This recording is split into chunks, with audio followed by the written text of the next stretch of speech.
I feel a little bit embarrassed. It's pretty ugly, isn't it? It generally looks a bit dreary. It's definitely not a looker. Across the country, there are people stuck with an embarrassing problem. You certainly wouldn't drive past and go, I want to live in that house. It's a very tired house. It feels like it's gone. And these aren't just the unlucky few. Thousands of us feel burdened with houses that are dated and dreary. But a fresh eye can transform even the ugliest house into a dream home. I need to make this space exciting to create fantastic drama. I'm given the honours of some of Britain's ugliest houses, the services of some of our most talented architects. What I strive for, find the heart of the home, and it's just getting that back, getting the kind of the life and soul back. With money tight, I'm not hopeful about what we can get for that 50,000. And ambitions high, delivering a vision that everyone will be happy with won't be easy. I do have reservations about this. For clients, chips away too much of the design. It starts to look very ordinary again. But if they get it right, it'll prove that great architecture doesn't have to cost the earth. I actually can't believe that we live in a house like this. And has the power to transform not just buildings, it's fulfilled our dreams, really. but lives. It's gone from dark to something wonderful. It's so different. It's as if someone's lifted our house out and put a new one in its place.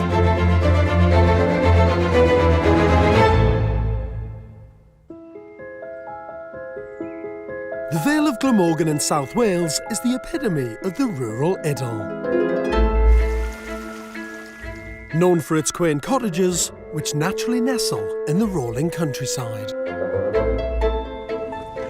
Now, in a place as beautiful as this, you'd hope that the architecture would do everything in its power to blend in and avoid the worst design crime of all. To be totally unsympathetic to its surroundings. Like this 1970s house.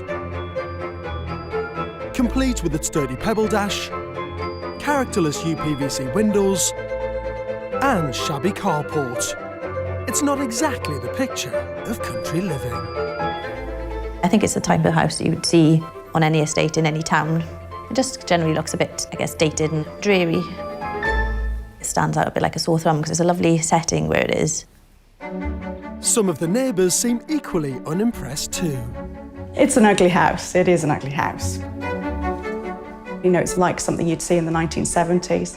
It's got that dismal, unhappy sort of look, which is such a shame. Pretty miserable, really.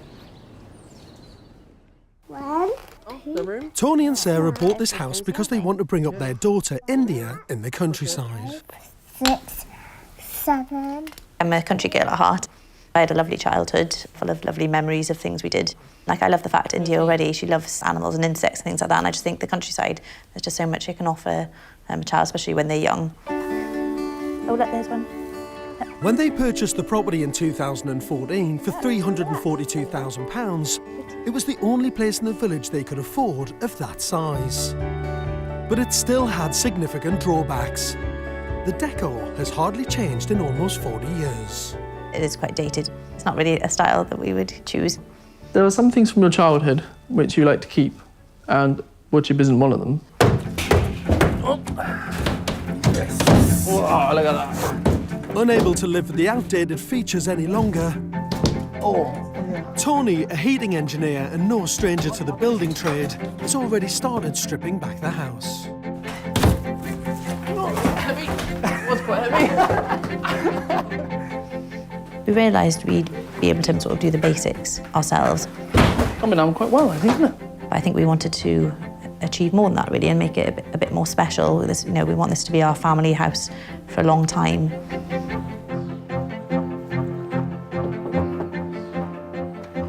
Morning, Sarah, how are you? Hi, Tony, how are you? Nice to meet you.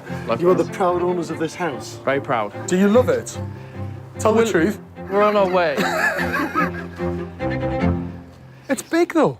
That's what drew it to us, and big windows and good light. Yeah. And how do you feel about Pebble Dash? It's not my number one choice. And I really don't like the brick. Oh, do you not? No. Is there anything that you do like about it? I like the setting. If you're in and look out, it's really nice.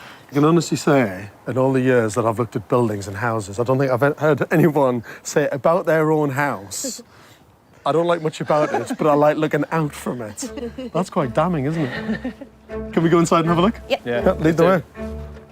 Does the inside look as ugly as the outside? At 1,700 square feet, this house has a generous floor plan. The ground floor has a living dining room, kitchen, shower room and study. Upstairs there are 2 double bedrooms, 2 singles and a bathroom. Interesting ceilings. You stripped them out already? Stripped them out already, yeah, to make a mess. Why have you done that? Wood chip. You can really see the potential. I think it's one of the good things about houses at this period. A lot of them, the space standards were really good. I mean, this is a nice wide room, and you've been able to see all the way through those big windows from front to back. So this is a little mini kind of dining area, I'm assuming. Yeah. So what's the kind of main problem with this space, do you think? Well, through there, the garage, and the only access to the garden. Oh, a few boxes in there, look at that. But for your daughter to run through this space, past all the boxes, navigate past the washing machine dryer. Oh yeah, look at that. Yep. Nice little patio area. Yeah, it matches the driveway, wraps around the house. It's just kind of in the wrong position, isn't it? Yeah. Your inside-outside space is linked in between garage and patio. Yeah. Which is kind of not ideal, is it really? Yeah, it takes the charm off. Having such a kind of sloping garden makes you feel even more detached from the house, really, doesn't it? That's right, yeah. But I'll tell you what, in terms of the size of it, I think it's great. I mean, it's a really good size house. If you think this would have been built at a time which would have been, yes, a little bit aspirational, but it had to be affordable as well. And when you think now, minimum space standards don't really exist in those new build developments. So they tend to be quite pokey and small unless you're paying an absolute fortune for it. You've got yourself a really good-sized house. This project presents a huge challenge. For just £60,000, Tony and Sarah want to completely reimagine their home. Now, yes, it's solidly built with wonderful proportions, but it has one fundamental problem. It doesn't connect with its surroundings. Transforming it into something beautiful with a genuine sense of place on a very limited budget is going to require a brilliant piece of design. And that's the job of an architect. Greg Blee has a talent for designing buildings that reflect their surroundings. His approach has led to the creation of some radically dramatic spaces. This house is called Triptych because it's got 3 volumes that are exactly the same and they face in different directions. The kitchen faces the morning and the living room faces the evening, so you can enjoy the setting sun coming through the trees. Architecture for me is about lots of different problems and trying to create a solution that is very simple, very elegant, and I think that's a really difficult task. But to prove a solution can always be found, even for an ugly house, Greg has volunteered to take on Sarah and Tony's home.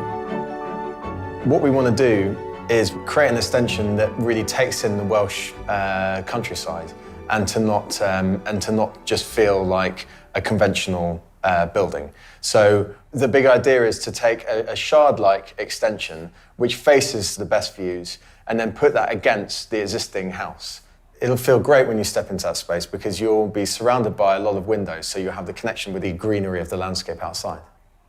It's going to be unusual to take that sort of building and put it next to a boring box, but I think it needs to have that sort of sense of drama and excitement. I think Greg has a really distinctive start and a strong sense of place. But I suppose the big question is, will his vision fit in with what Tony and Sarah have in mind? And will it fit in with the Vale of Glamorgan? This looks well impressive. Yeah. Shall I show you around your new house? Yes, do. OK. What I'm proposing is a shardy extension that creates this elegant piece of architecture. And we're thinking about untreated timber for the facades, which will make it more of a sort of whole. Because at the moment you've got lots of different materials sort of fighting each other and none of them are particularly nice. Greg's plan for the house is based around 3 key design ideas, which will help it reflect its surroundings. His first idea is to convert the garage into a dramatic dining room extension to connect the inside to the garden. The cleverly designed triangular roof will rise steeply to a point to give the internal space volume and height.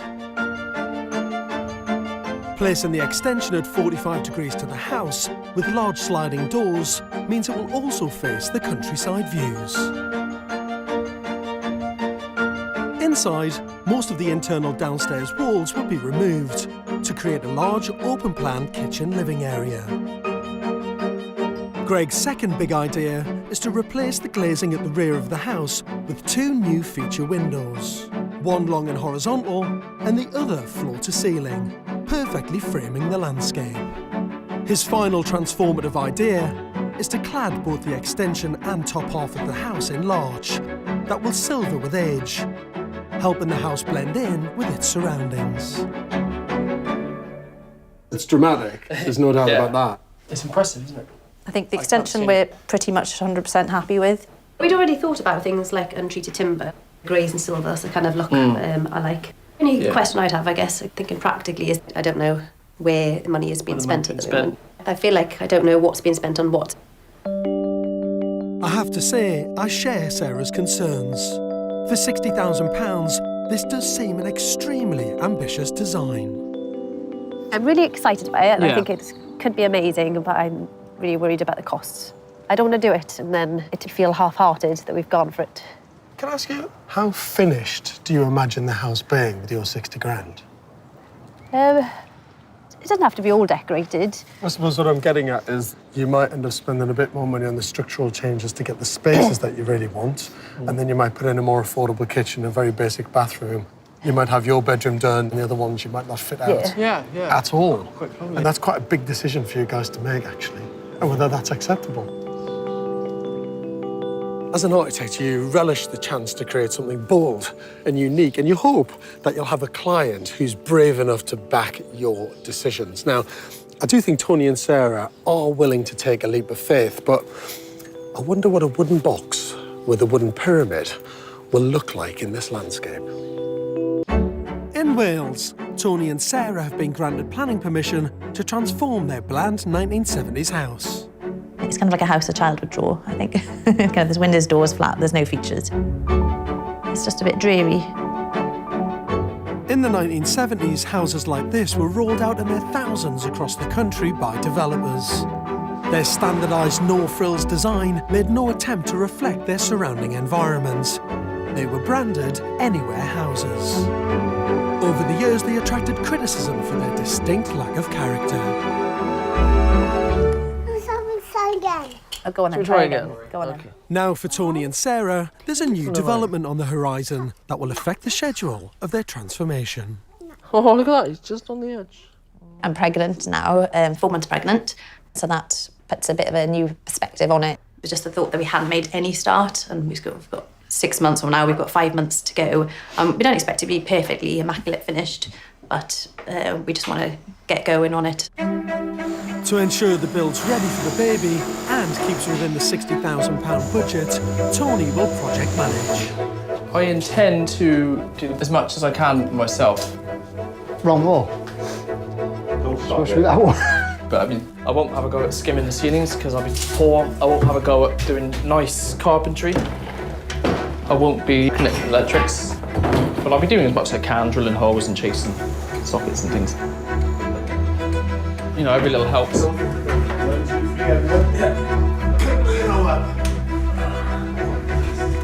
It takes Tony and his team just one day to take down the downstairs interior walls and create the new open-plan living space. That looks really good. I really like it. It's nice to get that nice feeling as you walk in. Yeah, it looks really cool. One key element of architect Greg Blee's design that Tony can't tackle is the unconventionally angled rear extension. I just want to gently prise this away. It starts by here, but I want to get it from that end, really, if I can. But he does manage to find a local builder brave enough to take on the ambitious project. That's it. It's popped. It is quite a difficult build because of the angles and the complexity of it. Nobody else seemed interested, and I like a challenge, I think. What makes this even more challenging is that builder Neil has only got a 2-month window. Centre? Centre. Which means he's forced to start before the technical drawings are ready. That's got to come over, so that's like that, isn't it? Yeah. So that one there moves to there. OK. And with this complex build, relying on the exact positioning of 5 steels, it proves far harder than expected. Hopefully this is all lined up now. It's all funny angles. They're not equal lengths. You think you get it right, then you get a centre point on the concrete, drop the beam in, and then you take actual lengths of beams and it isn't right. It's been a slight chicken and egg situation where the builders pushed them into getting on site before we'd had full engineers' drawings, before we had full detailing. And so it was a risk. With Tony and Neil struggling with the complexities of the design, architect Greg has come to site.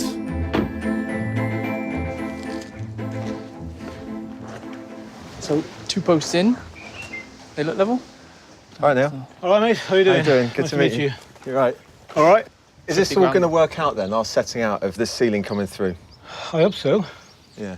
You know, this has been difficult because normally we have the drawings up front, you know, the calcs, measurements, i.e. And this has been unusual for us because we haven't had that information. That's the reason why I'm here. If there's anything that we need to work out, we work it out here. And if anything needs to be drawn, we draw it. Right. Once we get a skeleton, it will be plain sailing. 1, 2, 3, 4. With Greg on hand to advise, gently does it. The project gets moving again. Ready? Yeah, I'll lift it. This large horizontal steel will provide support for Greg's soaring triangular roof. Well, that was easy, wasn't it? Well done. Well done, guys. Well done, thank you. I've got an hour. Get the other post in, let's get the other one up. Really?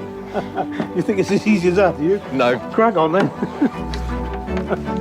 It's going to feel a big, voluminous, exciting space to be in. I know that. It's going to be good. It's going to be really good. An extension is where a good architect can make a massive difference to a property. Not only do they provide more internal space, with a bit of ingenuity, they can also transform the look of a traditional building. Even the most modest extension can revolutionise a living space. But the secret is in the placing of it. The issue with this house, it doesn't have a very good relationship with the orientation, i.e. north, south, east, west, and to the landscape. Greg's extension has a footprint of just 8 square metres. But by giving it height, the interior space will feel bigger and more dramatic. Removing the old kitchen wall will connect it to the rest of the house.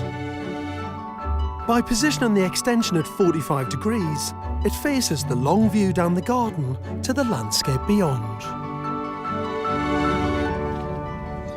Tony and Sarah's extension has such an unconventional shape. It's going to be really difficult to construct. But it's so exciting to see the bones of a new building coming together. I can't wait to see what it looks like. Morning, mate. How's it going? You all right? Good morning, mate. How are you? Morning, George. So good to see you. How's it all going? Yeah, come on in, have a look. Oh, look who's here. Looking very, very pregnant, which is great news. Fantastic. As if you didn't have enough going on. No, the timing's not great, is it, really? No. The space looks brilliant. It really does, because you're looking cleanly all the way through here. You've taken out that wall. So from front to back, you're looking right through the house.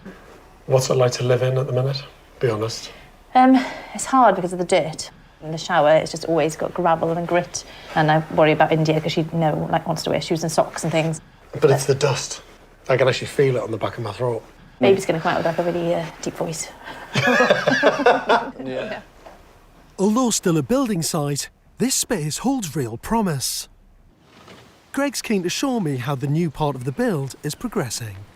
Greg, the extension is starting to go. Slabs in, steelwork's gone up. Yeah, it's like a mini church. Obviously, you've got a big bit of steel in there, steel across the back of there. So is it a flat roof or? Well, this gives a slightly fulsome impression, so it feels like a little boxy triangular extension, but actually that's thick. It's the maximum height. So when you're in this very sort of wedgy corner, you've got 4.3 metre high ceiling. So you'll come out from the kitchen and you'll feel that sense of excitement looking up. So when you're standing inside, it's a big kind of triangular sloping piece of roof going right up to the top. Yeah, quite complicated. Good luck to the builder.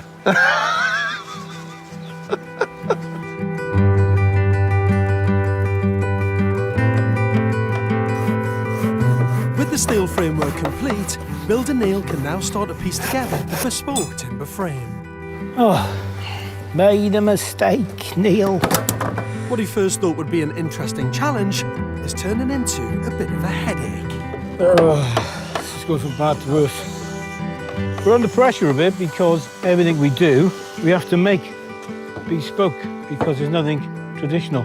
This timber alone is 6 different cuts, 6 different angles.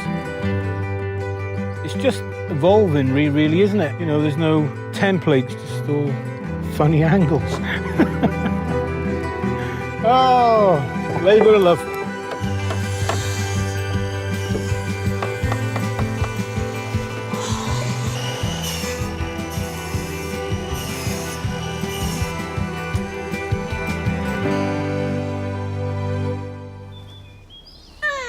Oh, I know. You're going to sit there with him? You're going to come and watch you eat breakfast? Yeah. Baby Arlo came last week, so he's nearly a week old now. You are perfect, aren't you? He's been great. He's a really chilled little baby. He sleeps constantly at the moment, so had a nice break into having the 2 children at the moment. What a big, oh, look how big you are. Look how tall he is. He's amazing. He's sleeping through all the noise. We've had carpenters above him with rip saws, with the roof coming off, and he's just amazing. He sleeps through. So we've been really, really blessed. What's the matter? What's the matter? It is weird because there's 2 like massive events, I guess, going on. But then also, obviously, a priority at the moment is the baby in India. I try and help where I can with decisions, but I feel a bit sorry for Tony sometimes. Like, for instance, last night about 10 o'clock, he was like, "Oh, we need to choose skating boards," and I was like, "Really? I'm so not interested this time. I'm about to fall asleep."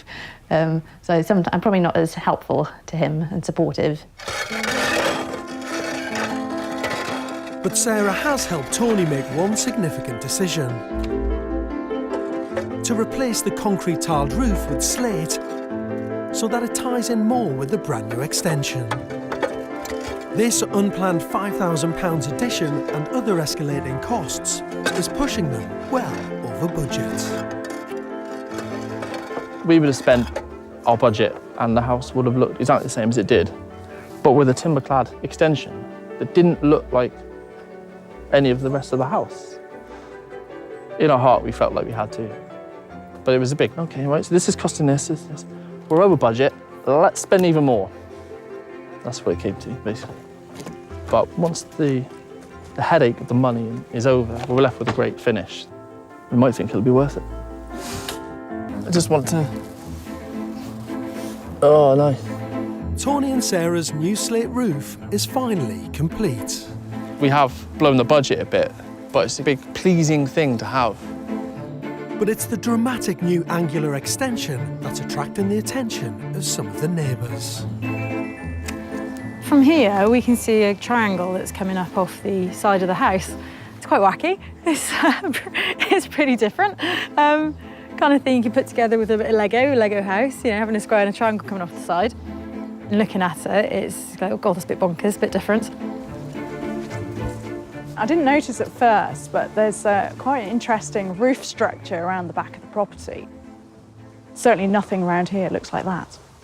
1, 2, 3, go. Today, work begins on Greg's second key design idea. You have to lift. You have to lift. His relatively simple plan for the windows has already resulted in them knocking out a large opening to make room for the picture window in the living room. With these windows, it's really been difficult to see how it's going to look, the light, what the view's going to be. So these windows going in, very exciting. Mark the shore in.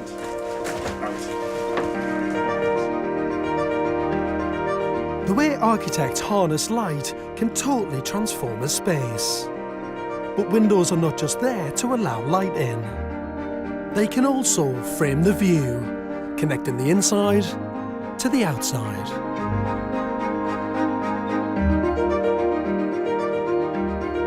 In Tony and Sarah's house, Greg has replaced the old UPVC windows at the front with slim-framed aluminium ones.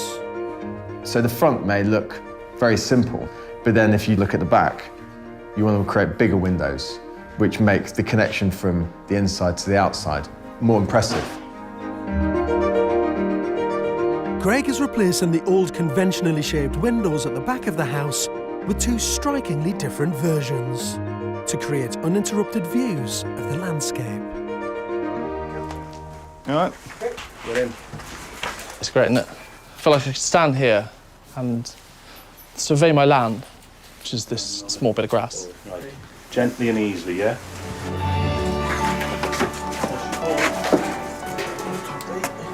Back a bit, back a bit. Keep going, back to you. Square up. With the glass fitted into the extension sliding doors, I'm in there. You all right? Bit in. and the large picture window in the living room, the builders begin installing the horizontal frame in the kitchen, giving Tony and Sarah the first chance to check out their newly watertight extension. No, it's nice being able to see the hills and stuff over there. Let me see it from back here. Imagine you're sat down at the dining table. Having your dinner. Looking at the view.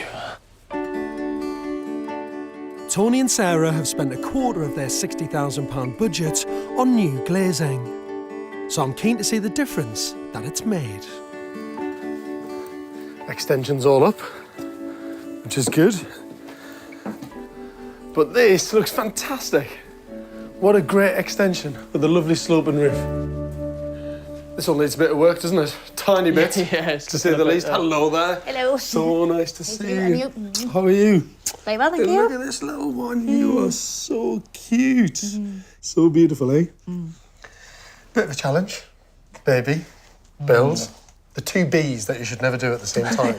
But I'll tell you what, these windows make a massive difference. Look at the amount of light coming in through there. I know, it's a really nice little sun trap here. I actually fell asleep on the floor the other day. Did you? Yeah, with the baby. Did you really? And just 'cause it was so sunny and nice. It was the only place that had any sun was just by here. You fell asleep in a little pool of light in the window. It's quite sweet. And I think this picture window is lovely. It's just brilliant to lift up that sill height, to get it up to that level, so that all your units can just be underneath. And you can stand there in the kitchen with that fantastic view, can't you? Really good. You just need a kitchen. Yeah, And that'd be handy. actually, there's quite a lot to still do in here. You know, you want to get the floor finishes done, you want the walls all done. The ceiling, obviously, you've started boarding out now, which is fantastic. But you've got all that to do. Yeah. And everything else to pay for. That's And how's the outside looking? membrane on. It looks good, Scaffolding up. doesn't it? I mean, as a shape, I think it looks fantastic. How are you feeling about the build generally, be honest? I think I've got over the shock of how much it's actually going to cost us. Because for a little while you realise it's not going to come in budget. How much have you spent? I think we're looking 64. 64,000 to get to this stage. To this stage. Plus some money set aside for things that haven't been done yet. How much money have you got left? Not enough pay for a kitchen, even. Where are you going to borrow the money from to finish it? Credit cards and whatnot. Really don't want it. I mean, it's a terrible way of borrowing, isn't it? But you can't not finish the project. Otherwise, you'll just spend a lot of money and you still won't have something that you like. So you're making a big financial commitment and stretching yourself now It is, yes. to just get it done. Yeah. Because if you're happy and you spend the money, it helps, doesn't it? So far, most of the build time has been spent creating the new extension. But 6 months in, the old house is about to be transformed by Greg's final big idea. What we're going to do is we're going to take this very boring box and we're going to take the top section, which is with pebble dash, and batten it out in some really fine larch cladding. And the larch will be untreated, so over time it will go silver grey. At the base, which is red at the moment and isn't very responsive, if you like, to landscape, we're going to paint it very dark. And what that will mean is that that will become recessive, which will make the top section, this sort of very fine clad building, look like a floating element in the landscape.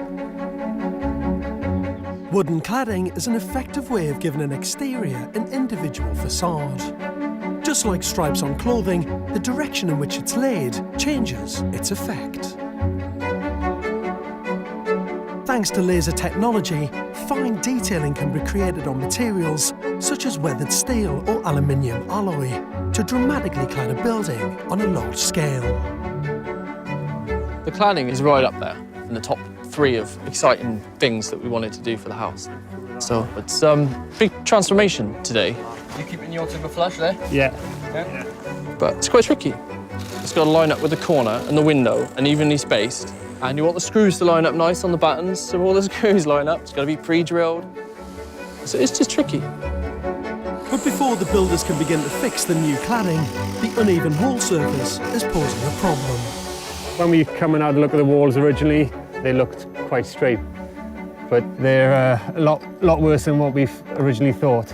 So it's going to be a long day today. The horizontal battens are having to be packed out in order to create a flat surface onto which the cladding can be attached. It's okay. It's a challenge. Pain, but it's all good. After several hours of packing out, they're ready to start. Gav, do you want to jump up here with me? Check the bottom before you come up. This is the first bit of larch. I'm still a bit nervous, because you never know what it's actually going to look like.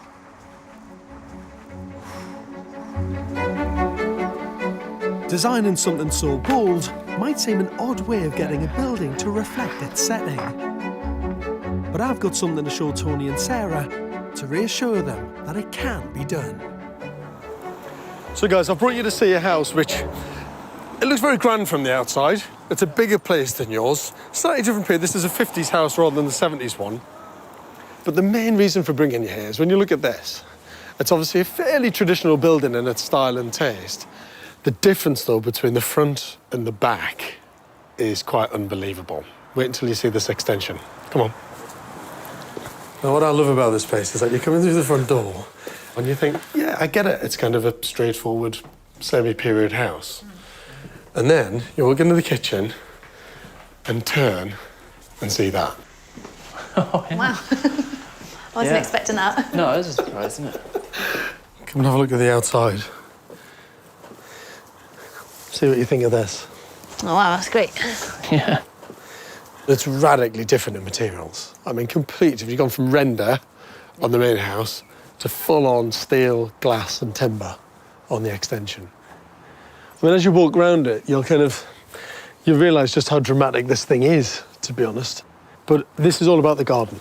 It's all about getting the house to link to the outside more. Yeah, where it's landscaped, it really does bring it all in as part of it, doesn't it? And you've got to think about that with yours. Is there anything in particular that you would take from this onto yours? For me, it's the difference between the house and the extension. They're not trying to tie it in too much. They're not trying to tie it in too much. Because you could easily make it look all one colour. And it is a bit different in its shape. Is that enough? I don't know.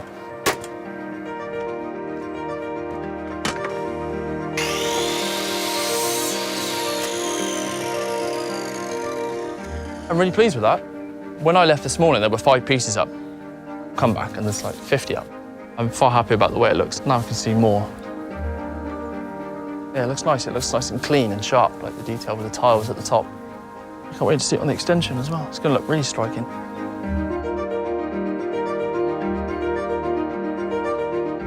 It'll cost £7,000 to clad the entire building. But even with just the side elevation complete, it's already possible to see how Greg's simple idea will help this home sit more comfortably in its surroundings. I just like a house that blends into its environment a bit more. Blended in, hidden away. You know, you spend all this money and no one sees it. Over the next 2 weeks, the builders clad the extension and entire upper half of the house.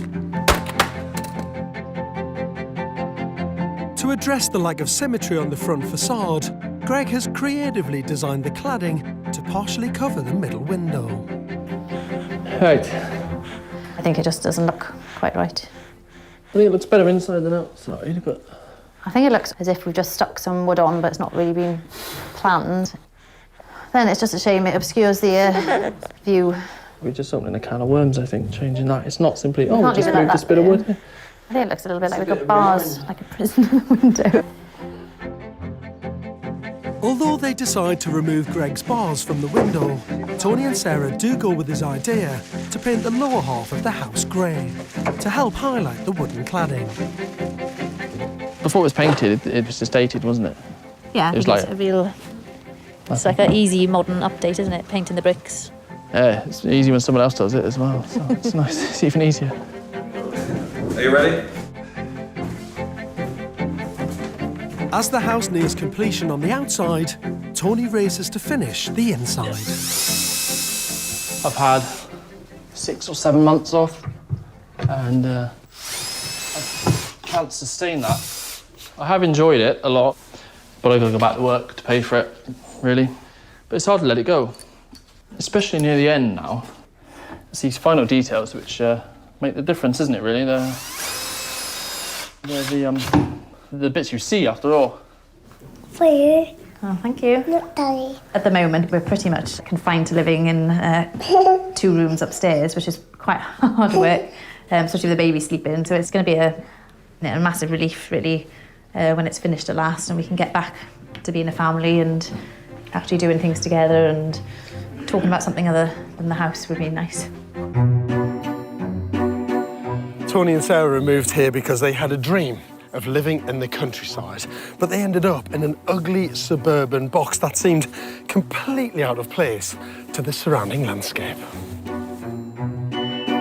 It was as if their house was in a 1970s time warp, covered in ugly pebble dash, with bland UPVC windows and a scruffy carport. For just £60,000, architect Greg Blee promised to transform their 1970s house into something beautiful and unique that would celebrate the surrounding landscape. I can't wait to see if he's pulled it off.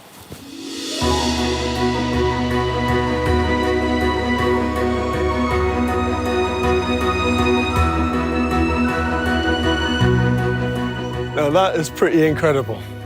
In fact, it's beyond incredible. I can't actually believe they've done it. It looks fantastic. Architect Greg Blee has truly made his mark on this building. With a combination of darkly painted brickwork and large cladding, the house now fits seamlessly into its surroundings. Good morning. So good to see you. How are you? So how are you? Lovely to see you. Are you well? Very well, thank you. This looks fantastic, doesn't it? It is so good. So good. You've done it. You've absolutely done it. You must be thrilled. Yeah, it looks amazing. I mean, compared to what it was like before, hope you don't mind me saying it was a fairly ugly box. Yeah, go for it, yeah. But look at it now. What a transformation. It looks contemporary, modern, slick. So, I mean, it must be a slightly different approach coming home. Yeah, you appreciate the drive up and it peeps out from behind the trees, and sometimes, if I've got the time, I even sit there looking at it. I feel really proud of it. Should we go inside and have a look? Yeah. The interior of the property proved just as challenging to transform as the exterior. The layout of the living room and kitchen left a lot to be desired. The garden was inaccessible except through the garage, and the rear windows made little use of the stunning views from the back of the house. Oh, this looks very, very smart. Oh, look at that. It's fantastic. By reconfiguring the dysfunctional ground floor, Greg's created a beautiful open-plan living area and kitchen that just invites the wonderful outside in. Unrecognisable as a space. It's great. I actually feel like I'm in a completely different house. It's flooded with light. Look at it. These windows dramatically changes the space, I think. Because it's south-facing, they get all the light coming through. And that's purposefully, we didn't put a solid wall in there. We wanted it to be a little bit of divide, so they were separate spaces, but so we can get all that light all the way through the house then. And all the finishes are really smart. I love this ceiling that you've built in. Yeah, yeah. I mean, this is just really cool. I mean, it's like, it's kind of, you just sit here, a cup of tea, and look at that picture window. All you can see is green. But the breathtaking views are not unique to just the living area. The bespoke picture window in the kitchen is clever and stylish. This kitchen, I'm staggered by. With your budget, to have done something at this level that looks this good is unbelievable. When it comes to the interior, Yeah. especially the kitchen, I chose everything, so I feel really proud of this bit. And I love this window as well. I'm so glad Greg pushed us to have that. I love the way it frames the view. And more than anything, the kitchen is absolutely the heart of the home now. The fact that you've got the extension basically means this really is... It really is in the middle. Bang in the middle. I love as well that you can look all the way down, especially if you're sitting in that area there. It's got that lovely view all through the kitchen All into the way here. through. So the last time I was here, the extension was looking fairly unfinished. But triangular. But very triangular, I give you that. Can I go and have a look? It's the bit I'm more excited about than anything else. Yeah? Yeah. The new extension to the back of the house is undoubtedly the most striking element of Greg's design.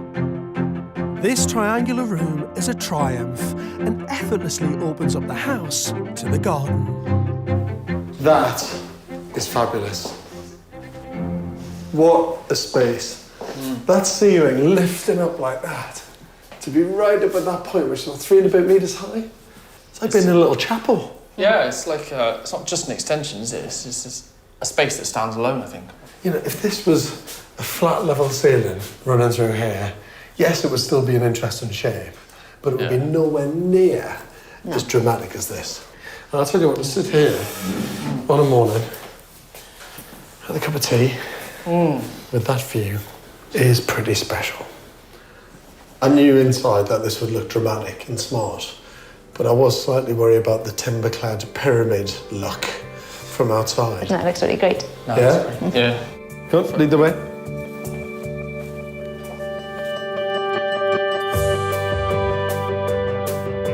From the garden, the soaring extension is a genuinely dramatic addition to the box-shaped property.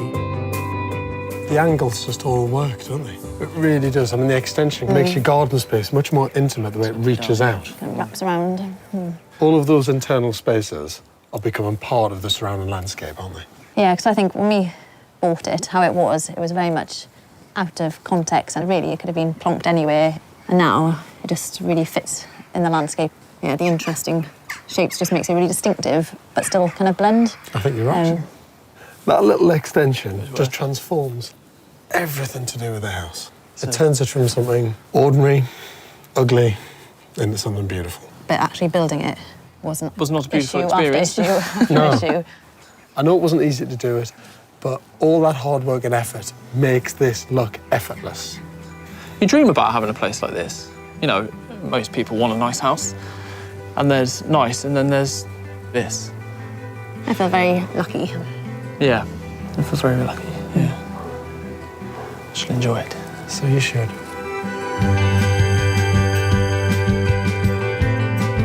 I have to say, Greg's design is truly remarkable. Evening. Mr. Greg. This is looking amazing. He's created a modern home that the whole family can enjoy, as well as giving the house a real sense of place. What was it like working with an architect for the first time?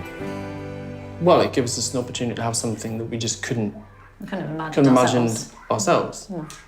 I think we always trusted Greg that we would do something really good, but until you actually see it at the end, then you think, yes, it is amazing. Greg, that's quite powerful, isn't it? Yeah, it feels very mixed emotion because I know how tough these type of projects are, especially if you're doing most of it yourself. You look around and you see the love and care and attention, and I think that's to do with the energy that these guys have put in, but also it's just to do with the alchemy of the client architect. So Tony, tell me about self-builds. Come on, what was it like? Every day there was something that's stressful. but when it's finished, it's worth it, really. So I would do it again, but not immediately. What was the hardest part for you, do you think? Just having no family life, probably. I hated hearing myself saying, not now, I'm busy. I think that's been the hardest part. It's all consuming. It is. And I think it has to be. Otherwise, it wouldn't be as good as it was. Can we talk about money? Original budget was how much again? 60. Yeah, £60,000. And what did you spend in the end? 85.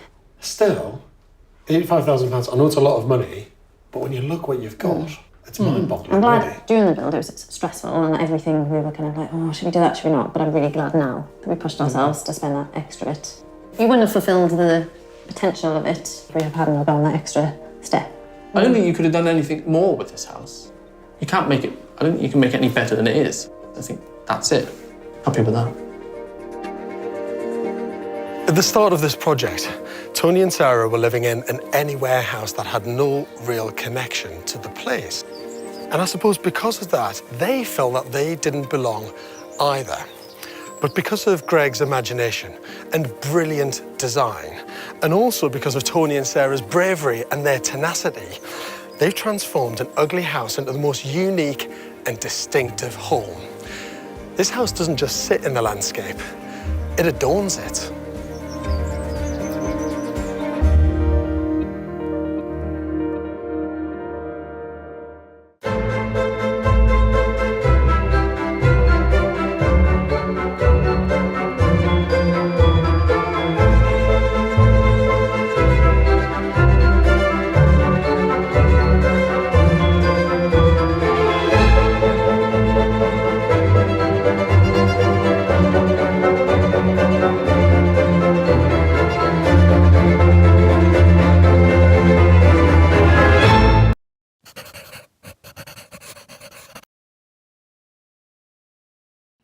I feel a little bit embarrassed. It's pretty ugly, isn't it? It generally looks a bit dreary.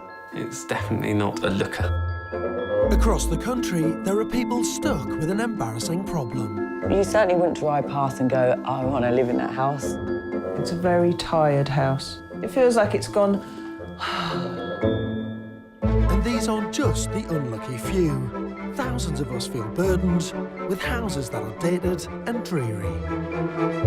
But a fresh eye can transform even the ugliest house into a dream home. I need to make this space exciting to create fantastic drama. I'm giving the owners of some of Britain's ugliest houses the services of some of our most talented architects. What I strive for, find the heart of the home, and it's just getting that back, getting the kind of the life and soul back. With money tight, I'm not hopeful about what we can get for that 50,000. And ambitions high, delivering a vision that everyone will be happy with won't be easy. I do have reservations about this. If a client chips away too much of the design, it starts to look very ordinary again. But if they get it right, it'll prove that great architecture doesn't have to cost the earth. I actually can't believe that we live in a house like this. And has the power to transform not just buildings... It's fulfilled our dreams, really. ...but lives. It's gone from dark to something wonderful. It's so different. It's as if someone's lifted our house out and put a new one in its place.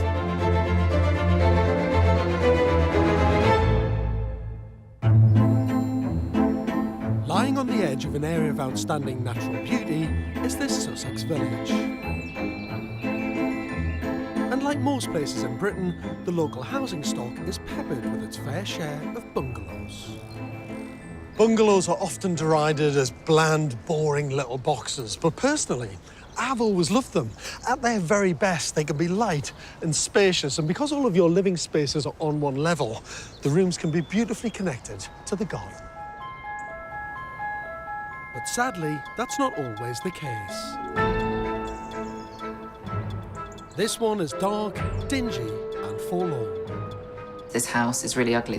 I hate the flat roof extensions. I feel a little bit embarrassed. It's definitely not a looker.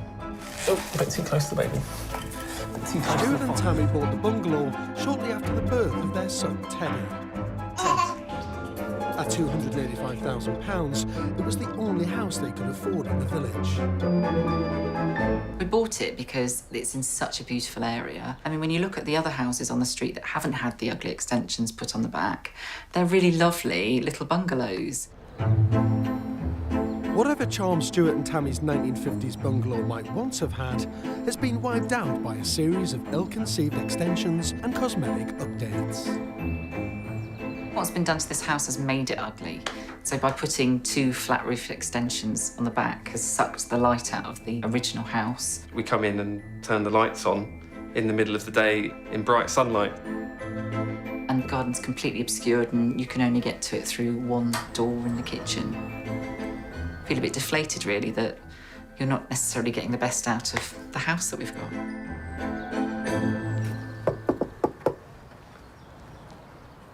Morning, Tammy, so nice to meet you. Hello, mate, how are you? Good, thank you. So you've got yourself a humble little bungalow. We have. Did you ever think that you'd buy a bungalow? Well, we wanted more space, we wanted a garden, and we wanted village life, really. I'm not sure about the fake leaded windows. Yeah, no, it's not our choice either, and it seems to kind of suck the light out of Especially with the windows, plastic really. mahogany effect. And there's more of that to come inside. Can we go inside, have a look? Go on, lead the way. Go on, after you, mate. We've only just met, I can't just barge in like that, you know. So, your entrance hallway. Yeah. Which, the first thing you notice is no windows. Yeah. Apart from the nice leaded window at the front, obviously, and not much natural light. When you walk into a house, even if you're in a narrow hallway, you want to feel like there's a sense of space beyond. Yes. Or some light coming in from somewhere. Yeah. But I bet that light's on a lot of the time. Well, but that and a lamp all the time. All the time? Or we have our bedroom door open. Do you mind if I have No, go for it. But you'll see we don't get a lot of light through that either. Oh, look at that. You've got a design classic. Artex. That is so bad, I actually quite like it. With this being a big addition onto the back of the house, really plugs the end of the building in, doesn't it? Yeah. You come in through that front door, bang. By building the bedroom's extension and a cheap conservatory at the back of the house, the living room and kitchen are starved of light and cut off from the garden. So this is the original back of the house. Yes. And then you've got your extension beyond, which looks like it's just a storeroom. and Well, probably it's would be just for a while. so leaky. Oh, yeah, look. Little ponds of water. Yeah. But sadly, this is the lightest room in the house. Yeah. I mean, this is someone who's just put on the simplest, cheapest extension. It's just a completely unusable room. Yeah. But if you think about it, we've got this lovely south-facing garden, all of that light that we just don't get in the lounge.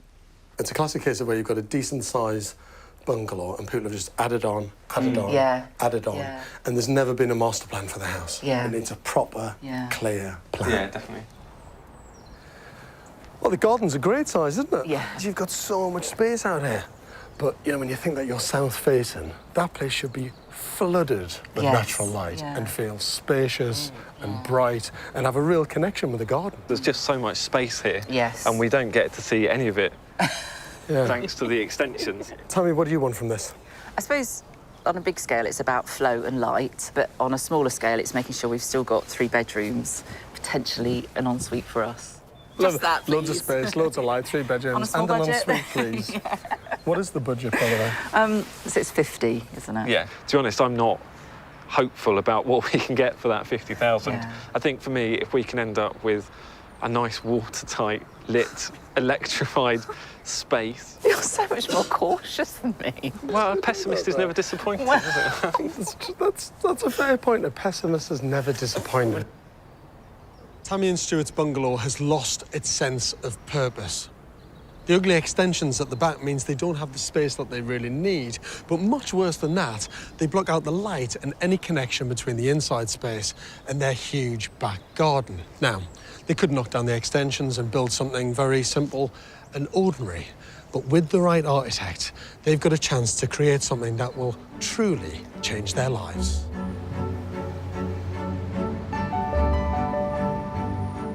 Stirling Prize winner Will Alsop is one of the most controversial architects in the country, famous for his unconventional, often audacious approach. Still at my great age, I'm called an enfant terrible. I do quite like being naughty. Will's known for creating buildings that stand out and command attention. Startlingly bold shapes and strong colours are his trademarks. The response to many of the buildings that I build usually falls into complete and utter hatred or complete and utter love. There's not much in between. I'm happy with that. At least it gets a response. A lot of people think buildings shouldn't be colourful, but you can use it quite successfully. I use it because I also paint and always have done. What I like about the painting is that it's imprecise. The vision lies within that imprecision. I think play and having fun and enjoying the process is part of it. To prove that even the ugliest of houses can be transformed into a space that is a joy to live in, Will is volunteering to take on Tammy and Stuart's home. It is a truly ugly house. Dull brick, dark, miserable spaces. Couldn't be worse, actually. Could you dance in it? No. You should all be able to dance at home. So, what can we do? I like to give them as much space to enjoy their back garden as possible. And I think it's always important on any house to have a contrast of spaces. And if we could achieve that, it would transform their lives.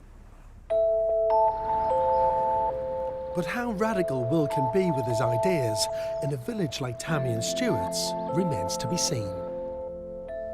Because it's a small environment, everyone knows a little bit more about what's going on. They're a bit more interested. They're they're very concerned about any changes.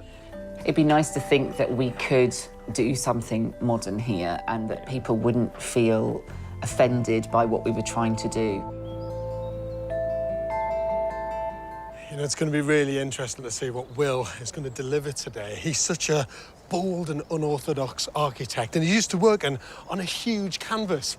I'm wondering how he's going to scale down his vision for a £50,000 budget on a 1950s bungalow in the middle of sleepy Sussex. Not to big Will up too much, but you do realise he's probably in the top 5 or 6 architects in Britain. It's quite a big deal, and he's going to redesign your bungalow for you. That's crazy. Yeah, I just better like it.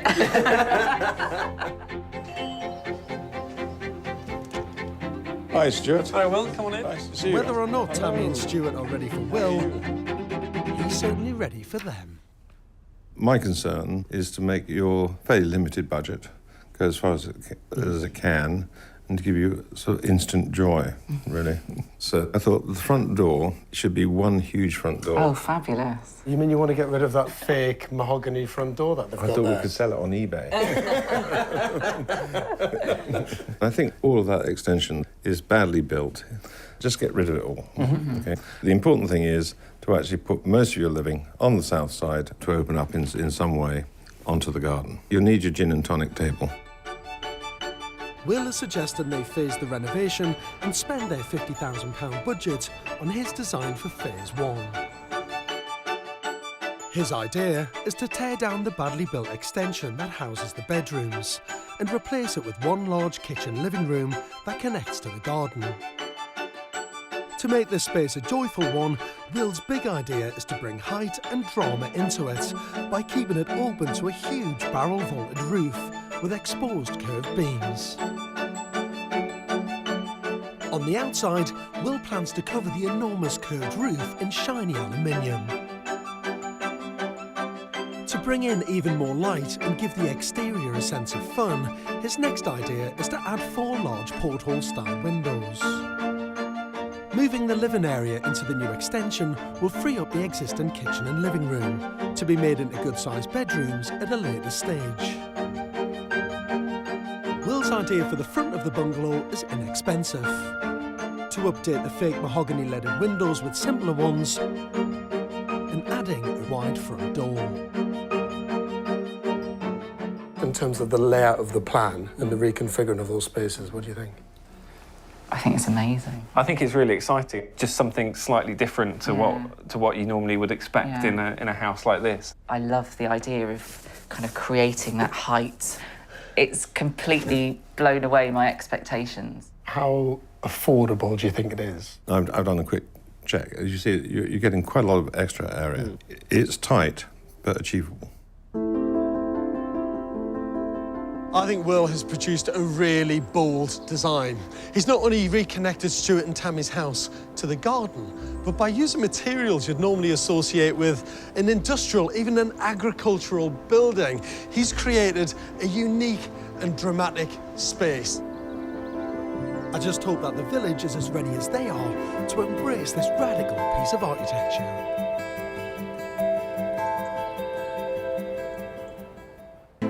In a sleepy village in West Sussex, Tammy and Stuart are desperate to update their dingy bungalow.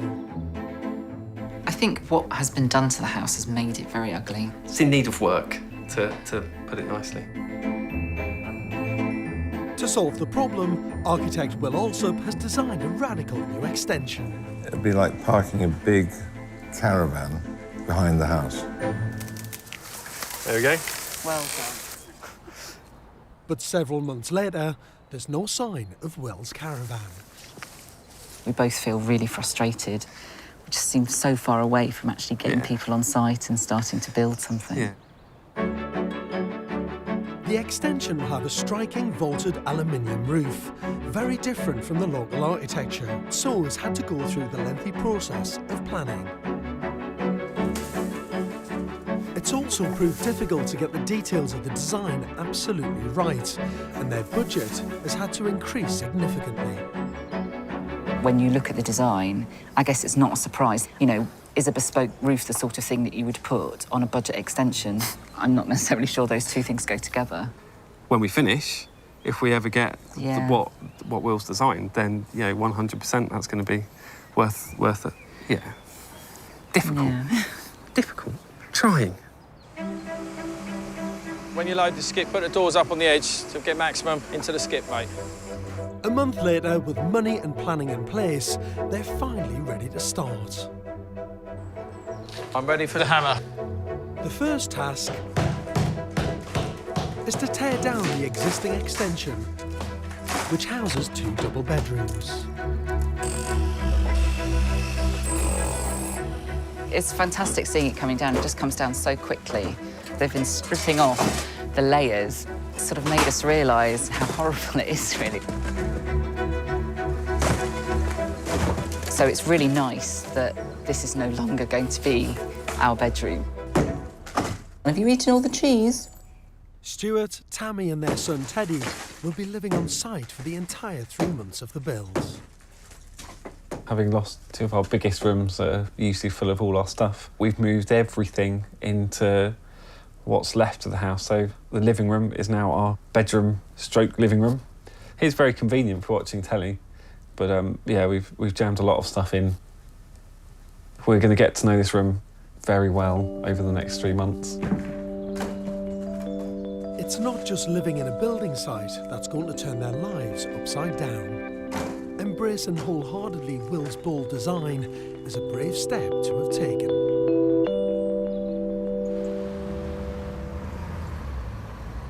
To give Tammy some idea of what she's let herself in for, I'm taking her to one of Will's most famous buildings. But Tammy, this is it. Peckham Library.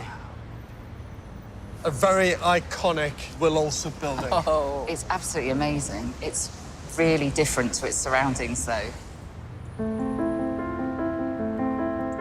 Peckham Library won Will the Sterling Prize, architecture's equivalent to the Oscars, in 2000. Inside, it gives a perfect demonstration of his unconventional architectural style. Look at this. What do you think? Oh, my God. You've got the architectural box, if you like. And Yeah. then inside it, these really dynamic UFO-style pods. This one's a kind of meeting room, and then you've got another reading level. Wow, I just love the curves. Well, that's good, because you're going to have a few curves on the roof. I'm noticing a real connection here between our roof and a really unusual material to clad that pod with. It's just that outer skin of a sheet of plywood, stapled. I mean, it's literally stapled. It looks like leather, or it looks really luxurious. With the inside of this library, Will seems to have torn up the architectural rulebook. Any other ordinary architect would have just put in very straightforward vertical columns, but not Will. They're all off at lots of different angles. It's just all about making you look at things differently, isn't it? Like, the purpose of the library is about learning and development, and it's... Even though your building's going to be considerably smaller than this, I think it just gives you a hint of Will's personality. Yeah.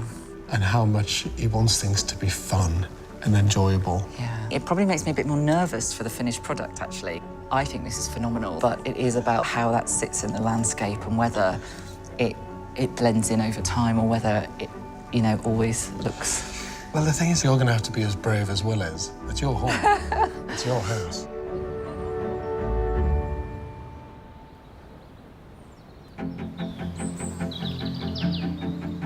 Whatever Tammy's fears may be, back in Sussex, the brickwork for the walls of the big bold extension are shooting up. It's very weird, because kind of suddenly the walls have gone up really quickly. So it does make it seem slightly more real, and it does seem a lot bigger than I thought it was going to be. Hello, Will. Are you all right? Now that you've got the walls, you can kind of imagine what's going to be where. So kind of over here is going to be the kitchen. So we can have a run of kitchen along there, and then like a breakfast bar here. And then over here, we're going to have some sort of sofa-y chair configuration. And then we're going to have two big bifold doors going out into the mud pit that is the garden. We're probably going to have a couple of metres of decking and then a step down. Enough space that Will, the architect, can come around once we've lifted our dining table out onto the deck, and he can have a gin and tonic on our gin and tonic terrace. Stuart, Tammy and their son Teddy have spent a month camping in the old living room. But now their once safe haven is being invaded too. Living here isn't ideal because now we're breaking in to their living area. Just get this swept out, mate. We'll get the fur fix up, and then it's lunchtime. Will's design requires the patio doors in the living room to be bricked up. We're going to be fully locked in to the old part of the house while we finish building, so it'll be interesting in a kind of claustrophobic way.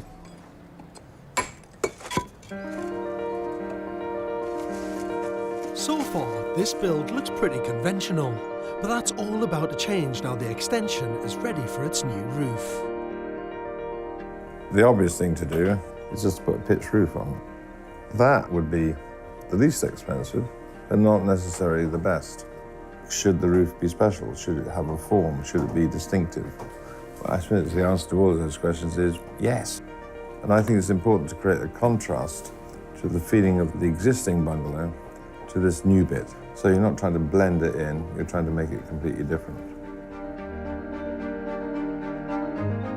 Will's barrel-vaulted roof will be covered in aluminium, a striking contrast to the concrete tiles of the bungalow. The roof will soar to a height of 4 metres, supported by 3 large curved beams made from engineered timber. Using large spans of wood or steel allows architects to create high voluminous spaces that feel uplifting and bring a sense of drama and excitement to a building.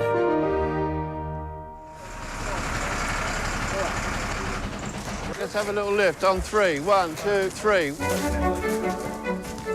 After 2 weeks being manufactured, the timber frame for Tammy and Stuart's roof has arrived on site. Fingers, you're in first, guys. Bill Bradley is a specialist contractor who's been entrusted with the job of putting together the pieces of this giant jigsaw. So far, so good. Today, we shall see if we can get the big curved trusses up. All of that's very optimistic. The forecast is for lightning this afternoon. Nice and easy. Kind of organised chaos. Always is when you're unloading a lorry, but as you can see, they're rather large. Let's go. A little bit further forward. Up you go. Keep going, keep going, keep going, keep going. drop it down and we shut her into position, yeah? It's really exciting, actually. Just the sheer size of that piece of wood. There you go. Job's a good one. Even though you can look at the scale plans, we've had no real sense of what it's going to look like. So now we can start to think about how high that's actually going to be. It's quite scary. A little bit more this way. Once the two supporting beams are in place, beautiful. It's time to winch up the first of Will's hefty wooden arches. Just old Roman principles, fulcrums and levers. So straight up. All of a sudden, it's a big wooden rainbow. The roof is a complex network of 47 different wooden pieces, so there's no room for error. The complication has already been looked at. It's already been put together in a 3D model and cut to suit. So we're just following instructions, although we haven't looked at the manual yet. The engineered wood that Bill is using is called glulam. It's constructed in factories from strips of wood glued together.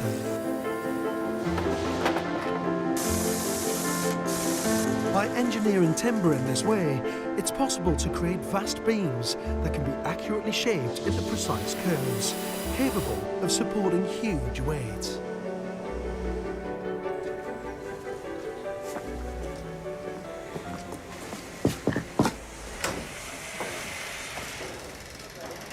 So this is the last main big timber to go up, is that right? That's it. We've put this one up, swing around into place. Here we go. There it is. Beautiful. Hey. Now you can get an idea of the space. Yeah. So I can ask you, do you like it? I love it. It's just... In our heads, I think we thought it might be sort of that much bigger than kind of a normal room height, but this is huge. Well, when the finishes go on the wall and the floors and the doors are there, it will feel bigger. Do you think? Oh, no, absolutely. It's always that way around. I think it's great. I'm very pleased with it. I mean, this is a radical change on the back of these bungalows. For an area of outstanding natural beauty, this is radical. It's incredible, really. Yeah, but the street is not an area of outstanding beauty, is it? Well, that's purely your opinion, of course. I think Will's roof is looking magical. Internally, the building will give Tammy and Stuart the space they crave. The whole idea was to give them as much space as possible, because space is luxury, really. But I think it was important, as they will spend more time in this space than anywhere else in the existing bungalow. I think it's a place where, if you're the last one up, you can sit and you can just dream about better things, perhaps, you know, or transport yourself to somewhere else, or to really consider what you're going to do tomorrow. A nice spiritual space of reflection. I think it's important for this room, and I know I'm a man that likes a lot of colour, but I think I see this room as being very white or just off-white. Do you? That's do. very different for you. Maybe I'm just a bit older, you know. But I mean, I just think that the light should be very beautiful in here, and therefore you don't want to distort it with colour. Yeah. My biggest worry is that Tammy's going to put some colour on it, and you know what clients are like. It takes Bill and his team just one more day to fit the remaining crossbeams. You know, there's something really magical about seeing these beautifully crafted wooden beams all fit together to create this lovely soaring curved roof. But you won't get a real sense of the character of Will's design until it's clad in its shiny new metal armour. I wonder what Tammy and Stuart will feel about it then.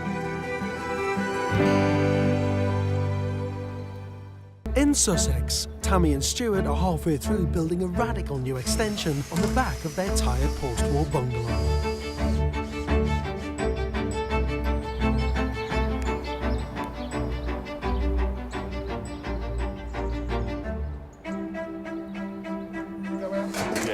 Yeah. Tammy and Stuart's extension now has a smart timber frame roof. The next stage is to clad it with aluminium sheeting. Sean and Scott are the team entrusted with doing it. Definitely haven't done anything like this before. Usually we're just doing industrial units, yellow storage, places like that. Architect Will also has opted to clad the extension in a material called calzec, unusual in domestic buildings. Over 50 sheets of aluminium, each needing to be individually welded, will bring the entire roof cost up to £38,000. how intricate it is, it's going to take longer than about 3 times the size. Increasingly, architects are using industrial products as roof coverings. Flexible materials such as copper give them the opportunity not only to create more dynamic shapes, but also more interesting internal spaces. But Will's shiny aluminium roof is slap in the middle of a Sussex village. It does look out of place, doesn't it, a bit? Yeah, it does look a bit out of place at the moment. It looks like framing an old boat or something. I mean, it looked like some sort of spaceship's landed once we finished, I think. Yeah, either that or he's got an American diner on the back of his bungalow. There's a lot of thought gone into it, though, isn't there? Right, so we've got to crack on. Straight up and over. No, stay there. Just tip it straight over. The Calzip roof is comprised of 2 metal layers, with 20 centimetres of glass wool insulation in between. Right, now lift it up onto the top beam. Sean and Scott start by fitting the base panels to seal the building. Down again. They also have to incorporate one of Will Alsop's trademark features.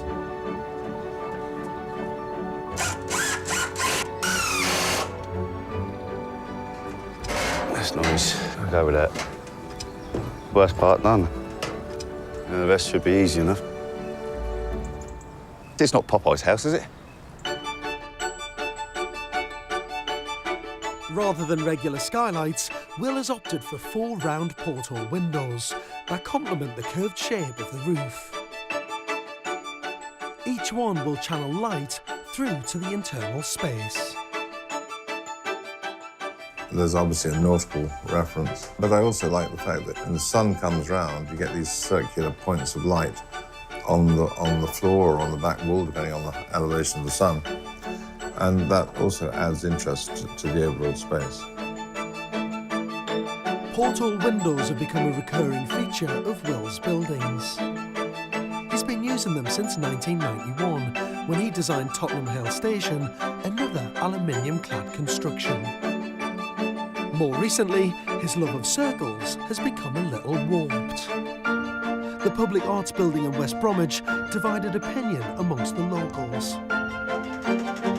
Something Tammy and Stuart may have to contend with their bungalow extension. Oh, wow. We have portholes. They are quite dramatic, don't they? I think it completely transforms this side of the house. You're not going to be able to talk about this as a tired old 50s bungalow anymore, are you? Some people might not like it.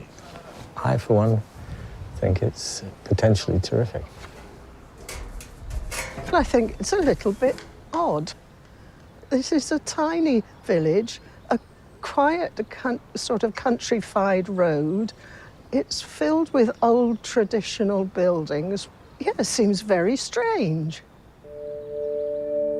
And it's not only the neighbours who are worried about the impact of Will's design. We've not been in the village very long, so there is a worry about, are we going to upset people by doing this? And the logic says, potentially, yes. Teddy, leave that. Let's put all of that back. Who's this? It's not just concerns about upsetting the neighbours that Tammy's having to contend with. Having builders in the house all the time is just so difficult. Should we put the fruit back in the tin? Far more stressful than I thought it would be. Teddy, come look at this. The actual space that we've got is so limited. It could be one of the stupidest things we've ever done. Thank you, Ted.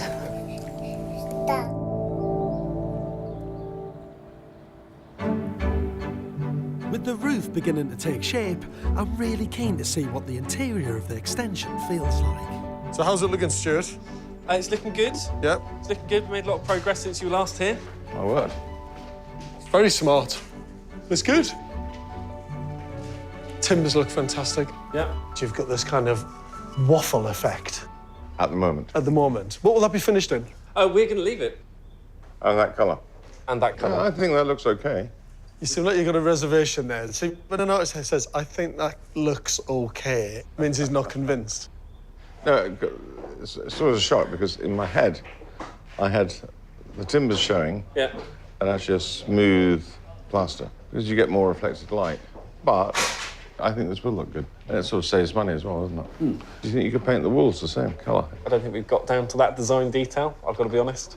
But Look, we're looking at... Just do as you're told. How's zip lining white? It is then. I'm just checking, are these tiny little PowerPoints for lights? Yeah, what we were thinking is having 1 or 2 single spots up at the roof. Can I say something? Don't do that. OK. No, it's sort of like what footballers' wives do. Don't do that. What you want in here is to find a beautiful standard lamp. The quality of the light will feel much better. But we need something to cook by. No, you buy them, and they're bits of furniture, and you plug them in. Do you know what? I love a standard lamp. I love a side lamp. I'm all over the lamps. Good boy. But I don't want to chop a carrot by a standard lamp in the kitchen. You don't have staff. One of the trickiest parts of the build has been fitting Bill's 4 porthole windows. At a cost of £1,200 each, they've added to the ever-increasing budget. So, Will, all architects have kind of design principles in what they do. One of yours seems to be big circular windows. I've done a few in my life, and I like them. That's a good enough reason. I think in architecture, there are certain bad habits you pick up, and they keep returning to haunt you. And certainly they did in this case. You know, the great thing about architecture is trying to escape those things, but also to know when it's appropriate to use it. And I think it is appropriate to use it here. And apart from anything, they're just fun, aren't they? Well, of course they are. What I like about them is that they actually focus the light. It's pity that they don't smoke, actually, because you get these shafts of light coming. It'd be like living in the Bible. I love that. No, I'm very happy with these. They worked out well. On the outside, Sean and his team have started to fit the second shiny aluminium layer of the Calzip roof. Have you been up here before? No, this is first time. So how do you feel about what it's going to look like? Good. I really like it. I think, granted, it's more of an industrial material. It's the kind of thing you normally see on the top of stadiums. What I find quite funny, look at the extensions. That is the sort of extension that goes on the majority of properties all over Britain. There's another one over there, and then yours is landed from outer space. How do you feel about what the neighbours feel about it? I don't mind that they think it's weird or spaceshipy. You know, I think generally there's been curiosity rather than anyone angry about it. So, yeah, everything's OK. That's what I'm telling myself. Everything's OK. But as more and more of the aluminium is fitted, the impact of this audacious structure gets bigger. It's modern, avant-garde. If the architect really wants to stir things up and get people talking, I think he will have done it. I've never felt that it has to tie into the existing building. The original building was built whenever it was built, and then we're doing this now, so it should be different. And what about it fitting into the other bungalows? Well, if there's any couple of words that really get on my nerves, it's fitting in. Why would you fit in to actually what is not any great architecture? It's all quite comfortable, some are not particularly well built. So why would you do that? Why? I did use fitting in on purpose just to get your back. Just to annoy me. Just to annoy you, and it worked. Keep going. Come on, keep going. Over the next 2 weeks, the bifold doors are installed. That'll do. Work begins on the garden, and attention turns to the interior.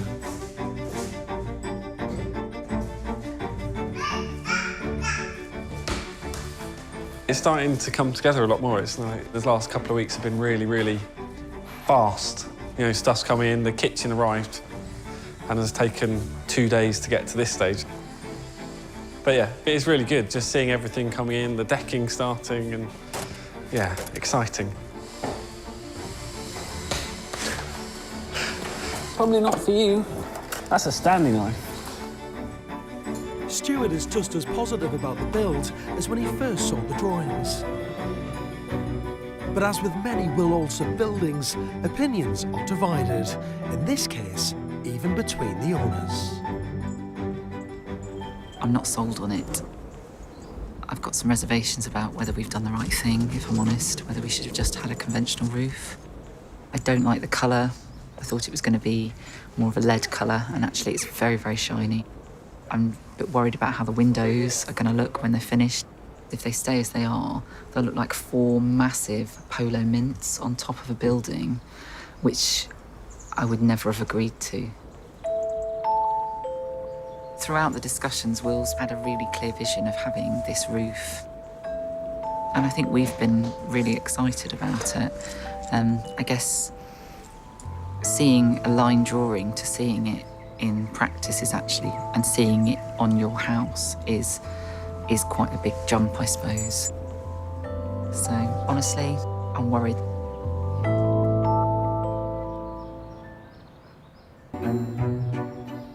When I first came to West Sussex to see Tammy and Stuart's 1950s bungalow, it was a sad and tired house that had really lost sight of what it was meant to be.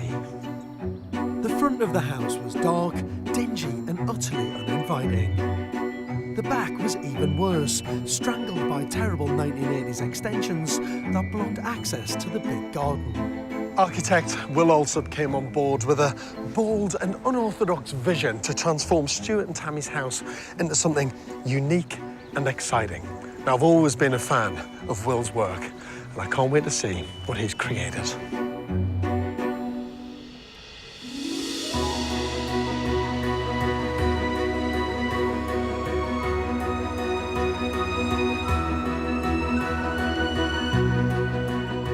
Will has created something very distinctive that transforms the 1950s bungalow into an extraordinary piece of architecture. Hello there, so good to see you. How are you? What a fantastic front door, eh? How you doing? It doesn't get much smarter than that, the big, giant front door. Yeah, it's pretty huge. Oh, I quite like it because it makes me look skinnier when I walk up to it. Do you know what I mean? Plan. Yeah. It's amazing, isn't it? Well, it just makes an ordinary bungalow feel a little bit grander. It sort of gives a bit of a hint that something different might be. Absolutely. Inside, Tammy and Stuart's bungalow used to be a mess. Badly designed extensions had blocked off light and the garden from the living space. This is very, very exciting. Do you know what? Even just walking into this hallway is an enormous difference, isn't it? Definitely. It's just so much lighter. Opening up the hallway to the new extension has allowed light to penetrate to the heart of the house. It feels like it's a lovely room. It kind of almost sort of funnels you through and expands out into that area. It does, because the door being a bit wider, then you come into this space, it goes a bit wider again. And then the ultimate, really, is to walk through the new extension.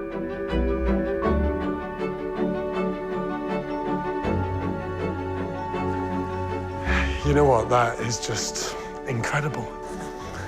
Absolutely incredible.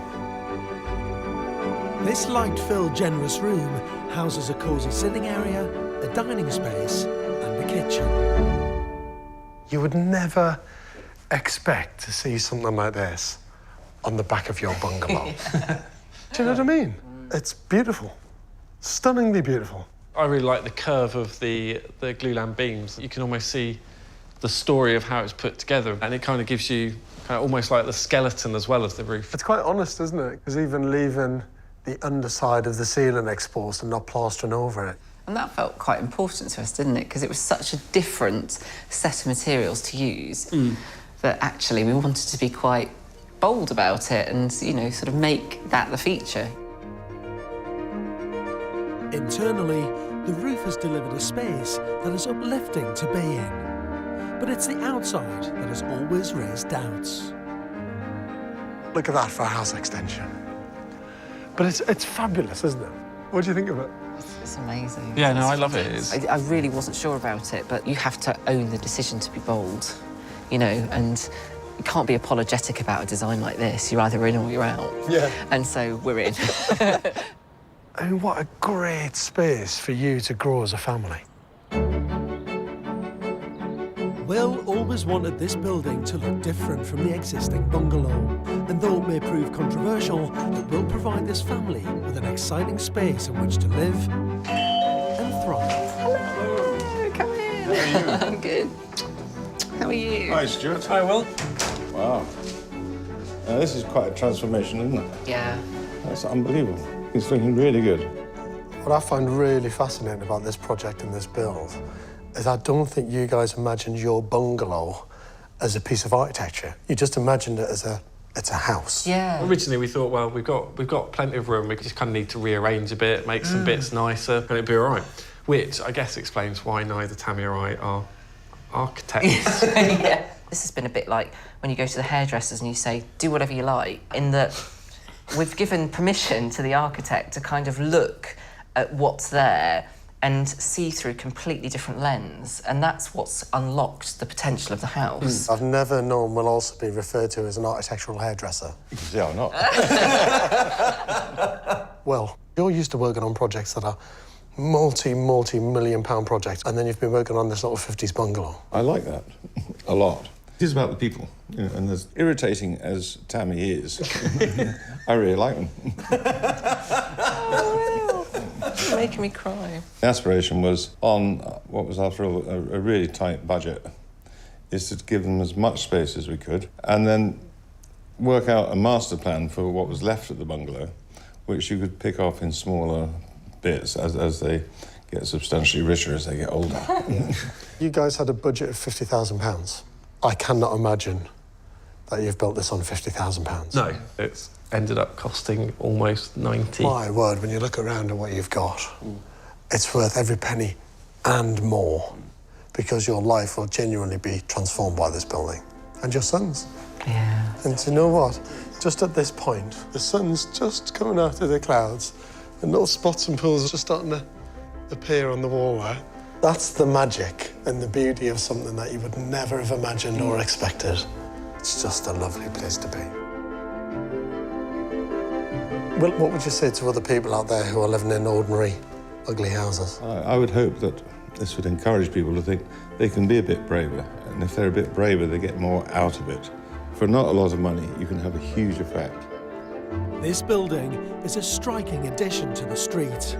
And now that it's finished, the neighbours can see just what they'll be living with. I like the contrast. I like the idea that somebody's done something imaginative. Well, it's lovely. I think if you're going to do something, you've either got to do it to fit with the property as it is, or you do something astounding. And they've done something astounding. Tammy and Stuart wanted to transform their old, ugly house into something beautiful and unique. But it took a huge leap of faith and trust to go ahead with Will's design, which I have to say is an absolute masterstroke. Now, a radical solution like this isn't necessarily to everyone's taste, but good architecture will always push us beyond our comfort zone. I'm convinced that people will grow to love this building, just as Tammy and Stuart will love living in it.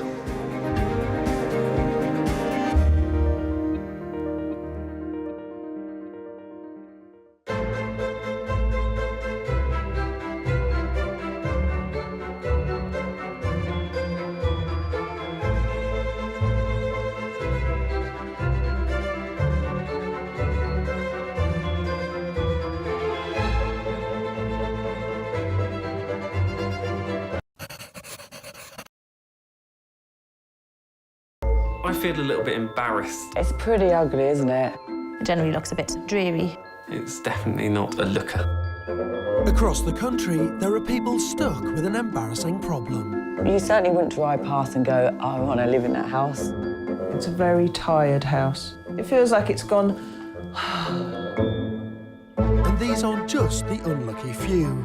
Thousands of us feel burdened with houses that are dated and dreary. But a fresh eye can transform even the ugliest house into a dream home. I need to make this space exciting to create fantastic drama. I'm giving the owners of some of Britain's ugliest houses the services of some of our most talented architects. What I strive for, find the heart of the home, and it's just getting that back, getting the kind of the life and soul back. With money tight, I'm not hopeful about what we can get for that 50,000. And ambitions high, delivering a vision that everyone will be happy with won't be easy. I do have reservations about this. If a client chips away too much at the design, it starts to look very ordinary again. But if they get it right, it'll prove that great architecture doesn't have to cost the earth. I actually can't believe that we live in a house like this. And has the power to transform not just buildings... It's fulfilled our dreams, really.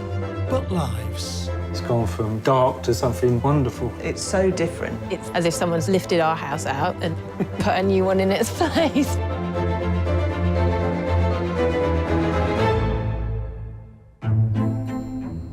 In the 1960s, housing like this was springing up all over Britain. This estate in Hertfordshire was built, like so many across the country, to accommodate a massive population boom. With their generous proportions and clean lines, these family homes promise modern living in an architecturally harmonious world.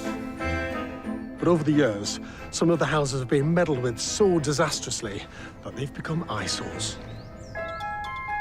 Like this one, butchered in the 1980s by a bizarre extension tacked onto the front. With garish bright yellow bricks, tiny mean-spirited windows, and a shabby full Victorian porch. It's pretty ugly, isn't it? It's not something you would drive past and go, I want to live in that house. Dark and ominous. It's hardly a cheerful place. It sticks out like a sore thumb. We always describe it as the ugly house, and we never tell anybody the number, and they always manage to knock on the right door. Its ugliness is even a source of embarrassment in the neighbourhood. Gloomy and dark and lonely. I always think it must be terribly dark inside because it hasn't got any windows on the edges. The brickwork is yellow. The house is really looking very ugly, actually. The brown windows do nothing for it at all. It's really characterless. It's just really not got a style. It's an ugly duckling and it's waiting to be made into a beautiful swan. It might not be handsome on the outside, but when Simon and Sue bought this house for £440,000 in 2014, they thought it would solve all their problems. The house had everything we needed. 4 bedrooms on its own plot of land. But everything else doesn't work, does it? No, you meant to turn it upside down. I'm trying to keep him down. Simon's a self-employed draftsman.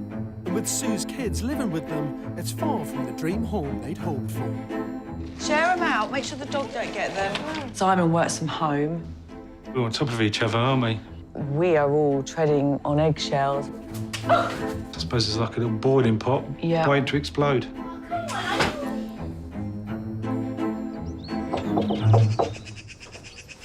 Morning, how are you? Good morning. So good to see you, mate. How are you? Coming out? Do you want to kind of tell me why you went for something like this? I mean, I shouldn't be too rude about your house, because it's going to be kind of home sweet home. But why did you go for this one? I used to live around the corner, and I used to say to you, if I could get my hands on that, what it could become. Yeah, you were always the one who saw more than what I used to look at it and think, my God, absolutely. She wants to buy that. Yeah, it's really odd, isn't it? Because when you look at the other houses in the area, none of them are built out of that yellow brick. Exactly. It stands out for all the wrong reasons, doesn't it? Yeah. Is the inside better than the outside? It's debatable. Yeah. This is it. What's that? That's the toilet. You come in through the front door and it's bang, it's Yeah. there. Yeah. That is the worst place you could ever put a toilet. It blocks everything out here. That's not great, is it? Especially if you're kind of sitting just in that seat there and dark, somebody's isn't it? using the toilet. It's... That's nice, isn't it? Acoustically, that must be really lovely. So you're sitting here watching telly and someone's just the other side of that wall. When the original house was extended in the 1980s, it distorted the classic 60s floor plan. By blocking off the entrance with a toilet and elongating the living room, the downstairs has lost all sense of proportion. I mean, the biggest problem is that your entire living space is like one giant hallway. You come through that doorway, and then you're having to walk diagonally. It's even worse that you're going diagonally as well, because it divides the space even more. Yeah. To get the office, staircase, and kitchen. Simon and I could be sitting watching TV, the kids come in with their friends, they want to go upstairs. You have a procession of kids walking in front of, you know, all the way up. Even worse, it's banished light from the long, narrow lounge. The porgy kitchen is disconnected from the main living space, and the office, marooned in the middle of the house, is cramped and dingy. Upstairs, there's no let-up in the damage inflicted by the 80s extension. It's a very deep house, this, but because the staircase is so far down into the plan, it means you've got really long, skinny bedrooms like this. It's basically a corridor with a bunk bed in it. While Sue's son, Max's room, feels cramped, on the other side of the wall, her and Simon's large bedroom has space to spare. But despite the mangled layout of this house, with 2,000 square feet of living space, it has massive potential. What is your budget for this project? Well, our budget's 50k. Yeah, it's 50k, and that's quite a strict budget because we're getting married in August. Oh, yeah. So timing's terrible. I've got to chuck into that. I've still got to work while all this is going on as well, haven't I? Right. Yeah, you'll be working in the middle of it. Well. The build. Nice. Yeah. You've got to keep the money coming in to pay for the wedding that's coming up in August. You ideally want the house finished in August as well. Yeah, all right, George, you can shut up now. I can't see where there could ever possibly be a problem. What could go wrong? This house is a really difficult puzzle to solve. It's dark, it's claustrophobic, it's really badly laid out. Now, you might be tempted just to knock out all the walls and make a completely open plan, but in some ways, that's a bit of a cliche. What this needs is really good creative design, and that's what you pay an architect for. I've decided to team Simon and Sue up with architect Laura Jane Clarke, who specialises in breathing life into unlovely spaces. What I strive for is to kind of reimagine the space, find the heart of the home that's often missing, and it's just getting that back, getting the kind of the life and soul back. One of Laura's best-known projects is a conversion of a disused Victorian public toilet. So this is one of my favourite projects of all time.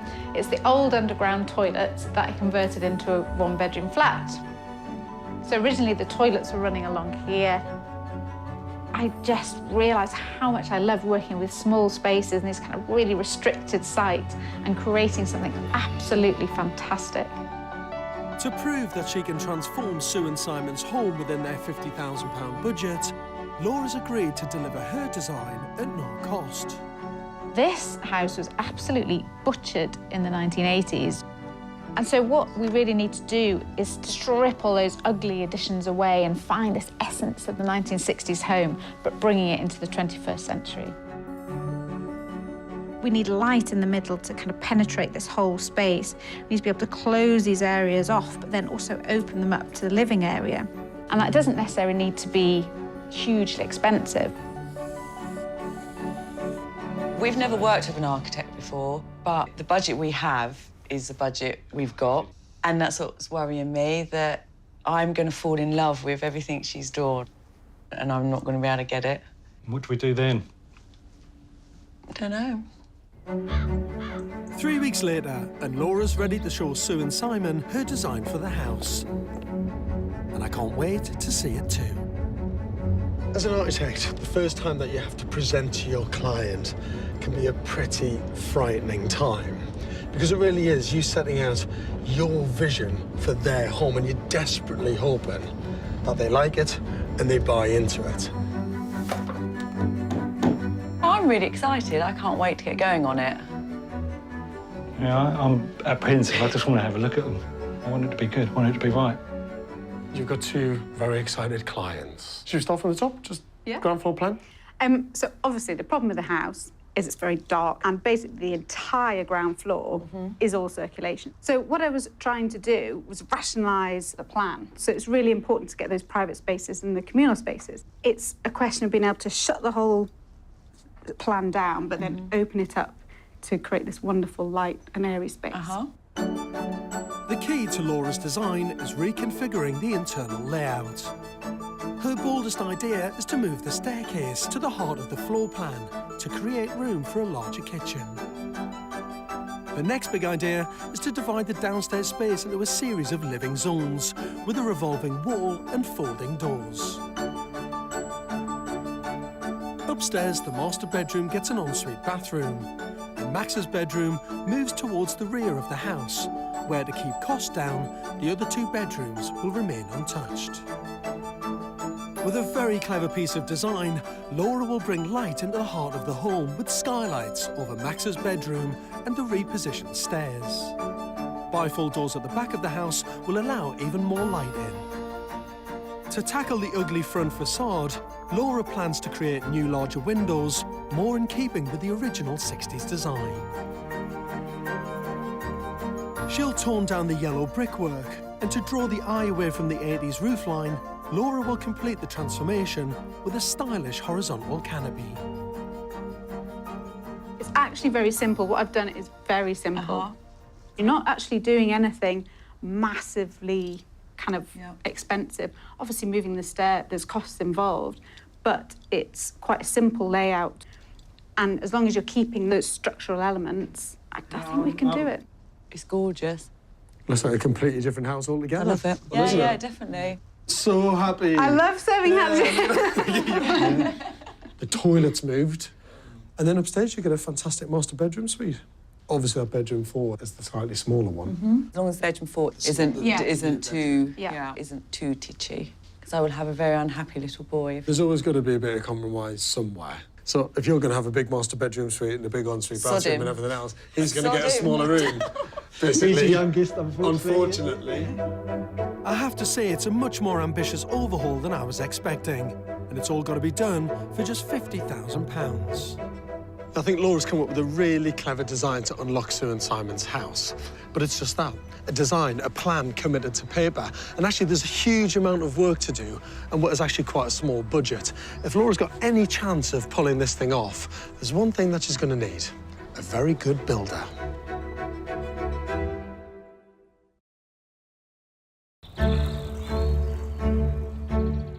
On this 1960s estate in Hertfordshire, there's one house that stands out for all the wrong reasons.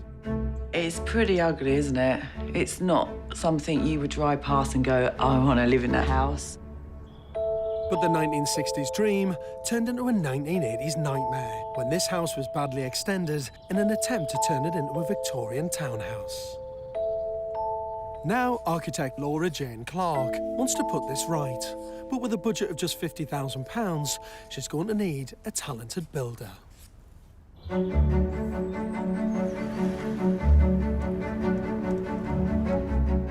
Duncan Walls has agreed to take on the job and promises to finish it within 10 weeks and on budget. I'm taking this job on because it is something different. It'll be challenging. You know, there's not going to be enough hours in the day, but we'll enjoy doing it, and we'll be able to stand back at the end of the job and go, we've had some good fun with it. Duncan and his team's first job is to remove most of the interior walls downstairs. It's very dirty work. But to keep costs down, the family have decided to live on site throughout the build. A lot of our clients do. They tend to... I always say to them, we're going to move in with you, but I'm happy to work around them. I appreciate some people can't move out of their houses. It's not great. You have to work together. Simon's need for a quiet workspace has been solved by architect Laura. She's designed him a garden office that's been funded separately through his business. It's prefabricated, so it's quick to go up. I'm really excited to see exactly what it looks like, because seeing it on Laura's design, you don't fully understand until it's actually built. So. Simon doesn't have to wait long. 2 days later, he's out of the house, just as Sue wanted. I am over the moon this has been done, because it's just seemed such a long time coming, doesn't it? Yeah, it's brilliant, isn't it? Over the next 3 weeks, Duncan and his team made massive strides. With all the interior walls down, the house is ready for the first of Laura's big design ideas: moving the staircase. For architects, stairs are a key design element where they can really demonstrate their flair. Even in a small space, narrow, steep stairs can look stunning. As the sole connection between floors, their position also dictates a house's floor plan. So the fundamental problem to this layout is that the stair is completely in the wrong place. So moving those will just open the whole plan up, allow light into the centre of the plan. Repositioning the stairs by just a couple of metres closer to the entrance is a surprisingly simple step, as well as freeing up space for a bigger kitchen. You know, moving the staircase is really the cornerstone of Laura's design. And if she's got it right, it will really open up Sue and Simon's spaces all throughout the house and transform how they live, really. Now that the build's moved on, I can't wait to see how the space is shaping up. Morning. Hi. It's all change. It's brilliant. So good to see you. How are you? You're well. Lovely to see you. I can't quite believe it. What a massive difference already, isn't it?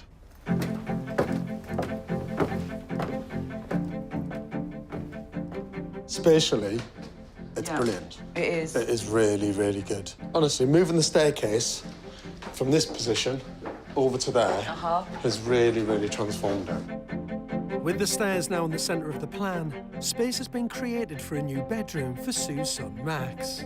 What's left of his old narrow room will be converted into an ensuite bathroom for Sue and Simon's bedroom. Downstairs, moving the staircase has made it possible to reconfigure the entire floor plan. It's kind of still incredible to think that this is where your loo was. You can even see the exact position of it. Look at that, it's there. You put your feet either side. You've got a proper entrance hallway, and the whole thing just flows so much better now, doesn't it? I mean, it's nearly unrecognisable as a space, isn't it? You can see it already, actually, even at this stage. It's so easy to knock every wall out and go, let's go open plan, but it's about creating those zones where they can just really work for you and the family. Definitely, And it's a lot bigger space than, because I'm not very good at reading plans, so until things were actually built, I couldn't actually guess what size it was. So I actually thought it was going to be this tiny bit here. every time it's been a case of when they've built it, you've gone, oh, wow. That's fair enough. And when you're standing in the space now, with the walls taken out and the structural beams in, you can actually wander around and think, right, I get it now. That's going to go there, that's going to go there. That's how the space is going to flow.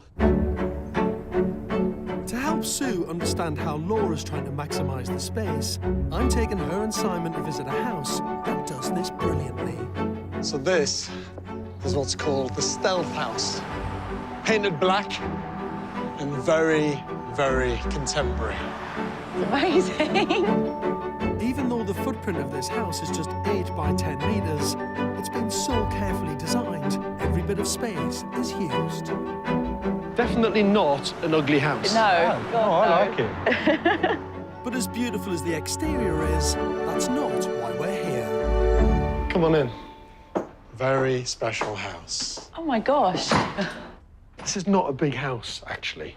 So a nice little simple hallway. I mean, this is the kitchen. Really simple, but loads of natural light. Wow. But the other thing is the fact that it's all open plan.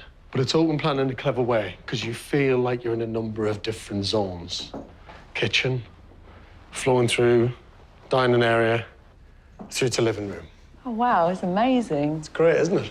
And even though this is the main living space that links to the garden, it then connects to a slightly separate snug, so it feels like it's a different area. It feels a lot cosier, doesn't it? Yeah. And clever use of space is not this house's only attribute.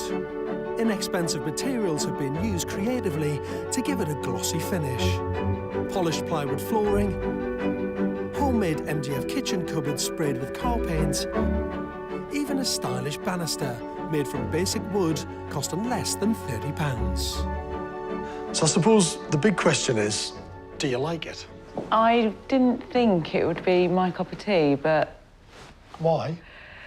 Because it's got everything in my head I think I don't like. Dark colours, dark kitchen, quite industrial feel, really. And if I was going to write a paragraph about my perfect house, that wouldn't be it. I love that. No dark floors, no industrial, no painted doors of any dark colours, and I don't want a dark kitchen. But I really like that stuff that I've just seen today. I can see myself living here, couldn't you? yeah, I could, definitely. Yeah, well, you can't.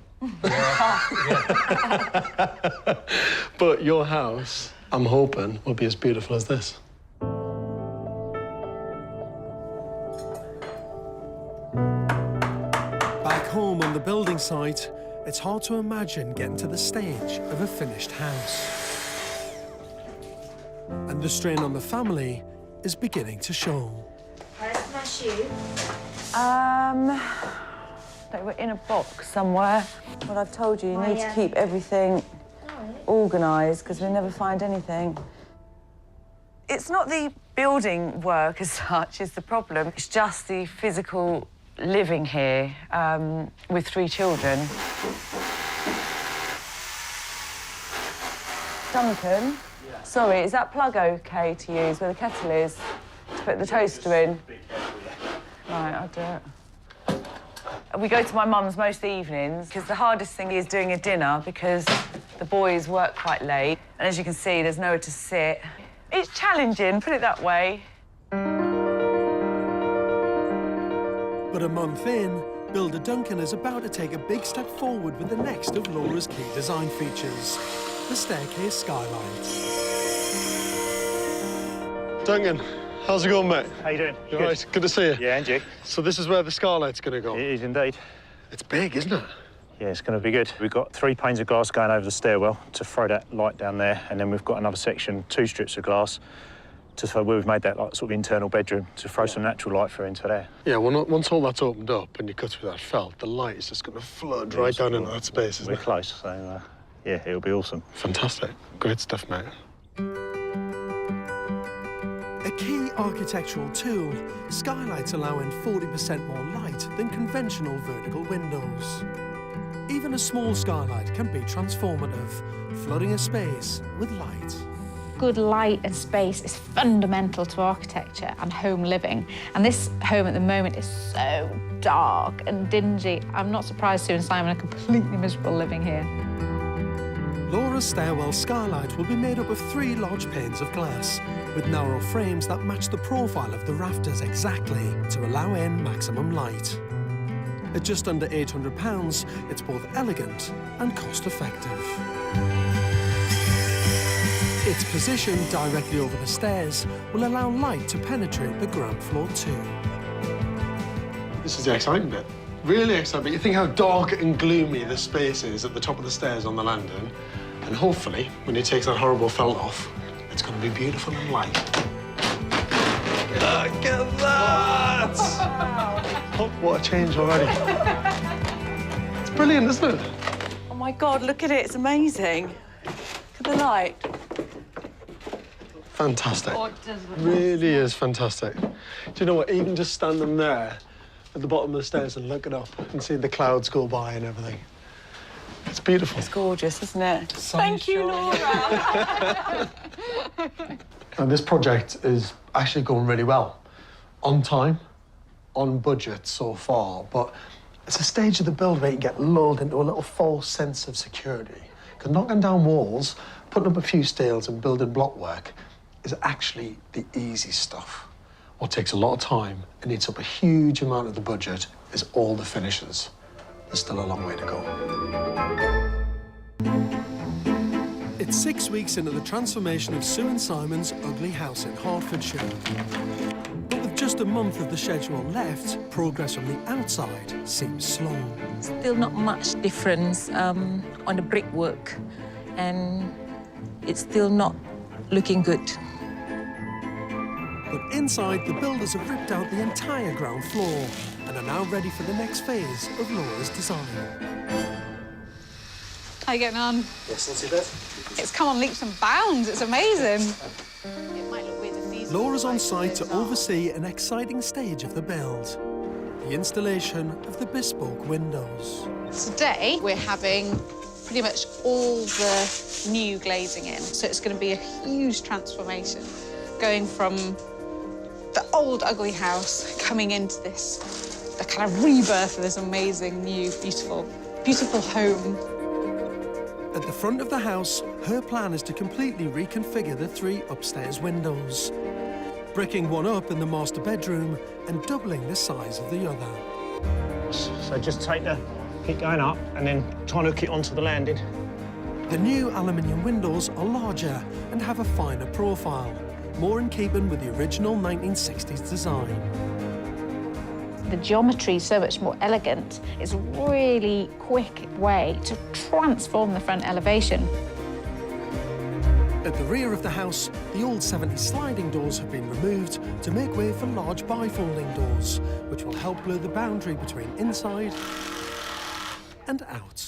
To get that width and to get the amount of glass here to match the space and make it, you know, really feel as generous and light and wonderful as possible, it was important to get 3 together, a nice odd number, huge, big, individual doors. They just look fantastic. Fewer but larger panes means wider expanses of glass, but this comes at a cost. At nearly £3,500, this is the biggest single expense on the build. We all done, chaps? Brilliant. They do give it the wow factor, don't they? Just having the big opening and the light coming in, it's just made a hell of a difference just to in there, really.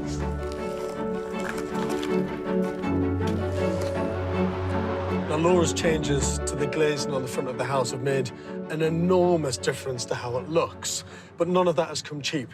And she's still got to deal with what I think is one of the ugliest features of the building, and that's the brickwork. I'm keen to know how she's going to solve it. The yellow bricks used to build the 80s extension were once highly fashionable, but their period pastiche appearance now feels tired and outdated. Laura's come up with a simple and inexpensive solution to improve it, using a black iron oxide to darken and tone down the brick.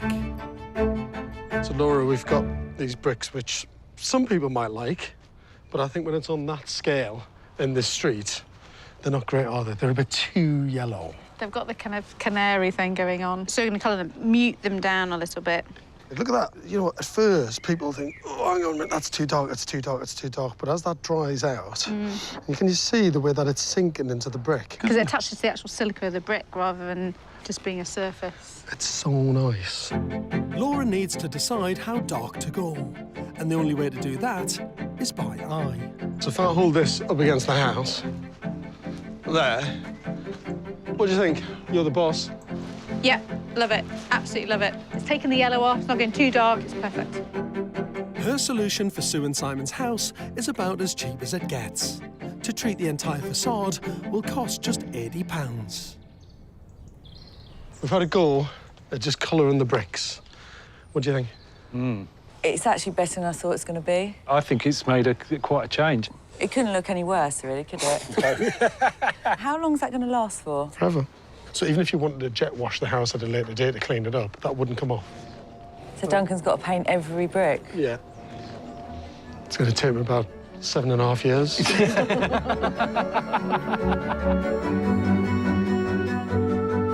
In fact, it takes just 1 day. But inside, progress is slow, and the team are falling behind schedule.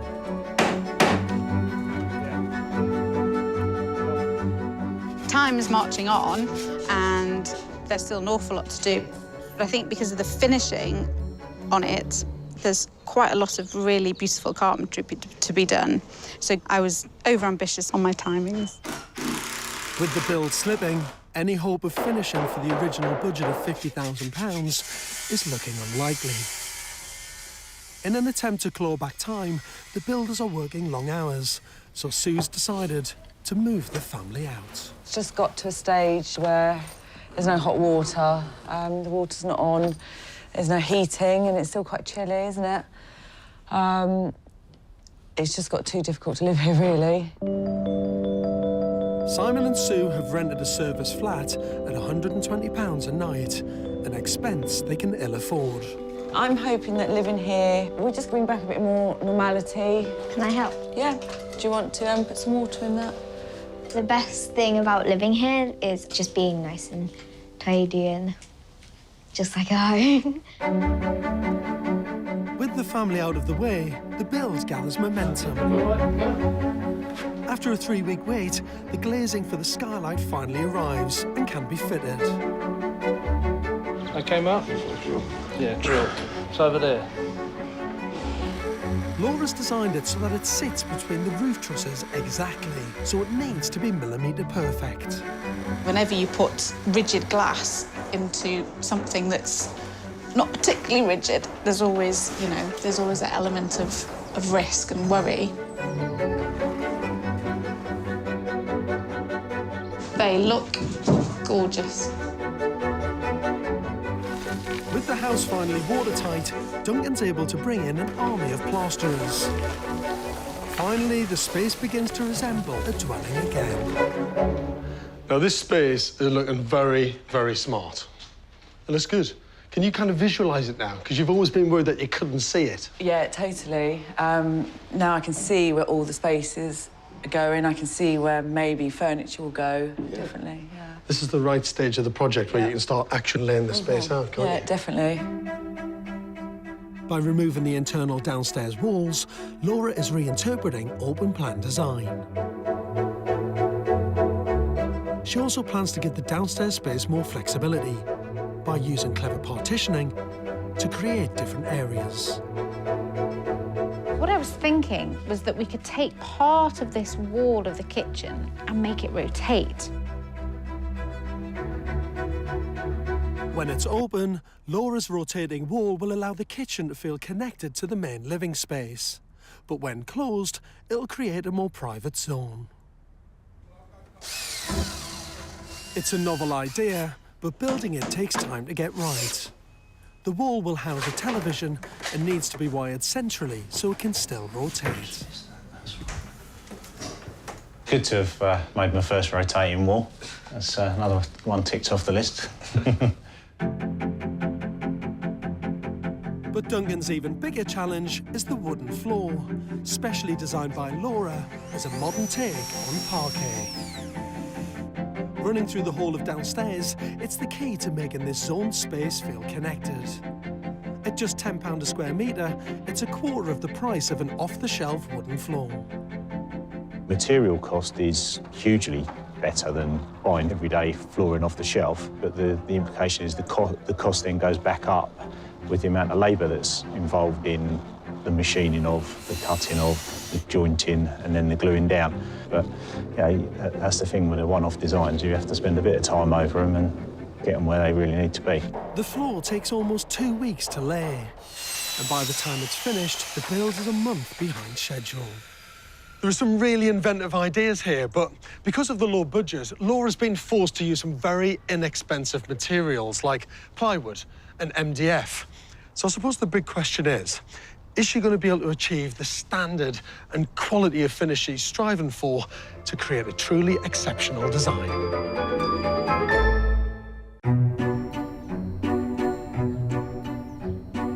When I first met Simon and Sue, their 1960s detached house was an ugly, dysfunctional mess.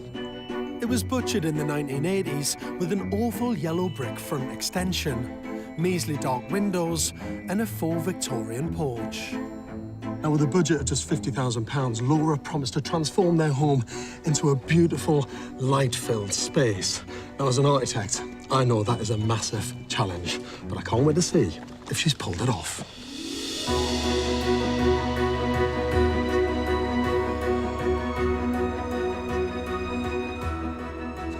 Look at that. What a transformation. That really is brilliant, you know, to take something that was so tired and knackered and just make some very simple, elegant changes. That is really, really smart. Laura has taken this building and peeled back its tired skin to reveal a house worth coming home to. Morning, mate. How are you? Yeah, I'm so really good to see you. Come on out. Hello. Hello. You did a quick tour up there on the step. So good to see you. This is fantastic, isn't it? I know, it's amazing, isn't it? What a difference. It's changed so much, isn't it? Yeah, and it really is just very, very simple changes that when they all come together, it just works, doesn't it? You know, new windows, new glazing, the windows being grey rather than the brown. And I love the way that Laura's putting this little timber canopy across the top. It's a tiny little thin gesture, but it just ties the whole facade together, doesn't it? And the brickwork just looks so much better. Oh my God, that was dreadful, wasn't it? Yeah. Yellow. One of the things we first said, wasn't it? When you walked up to the house, you were like, the dreadful yellow colour. And you don't notice the roof so much anymore. It kind of looks like that's the way it should be. Yeah, yeah. How do you feel about it now, looking at it from the outside? It's gorgeous. I love it. Really love it. It's like a new house. It's like someone's knocked the old one down and built a new one. Oh, that's a good sign. Very, very good sign. The transformation of the exterior is even more impressive when you consider it was completed for less than £5,000. But inside, it was the dysfunctional layout of this ugly house that demanded most attention. Cramped and dark, the rooms were poorly proportioned and disconnected. Oh, that is fantastic.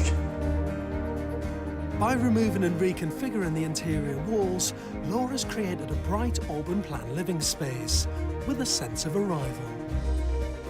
You are now almost standing in the toilet. What was the loo?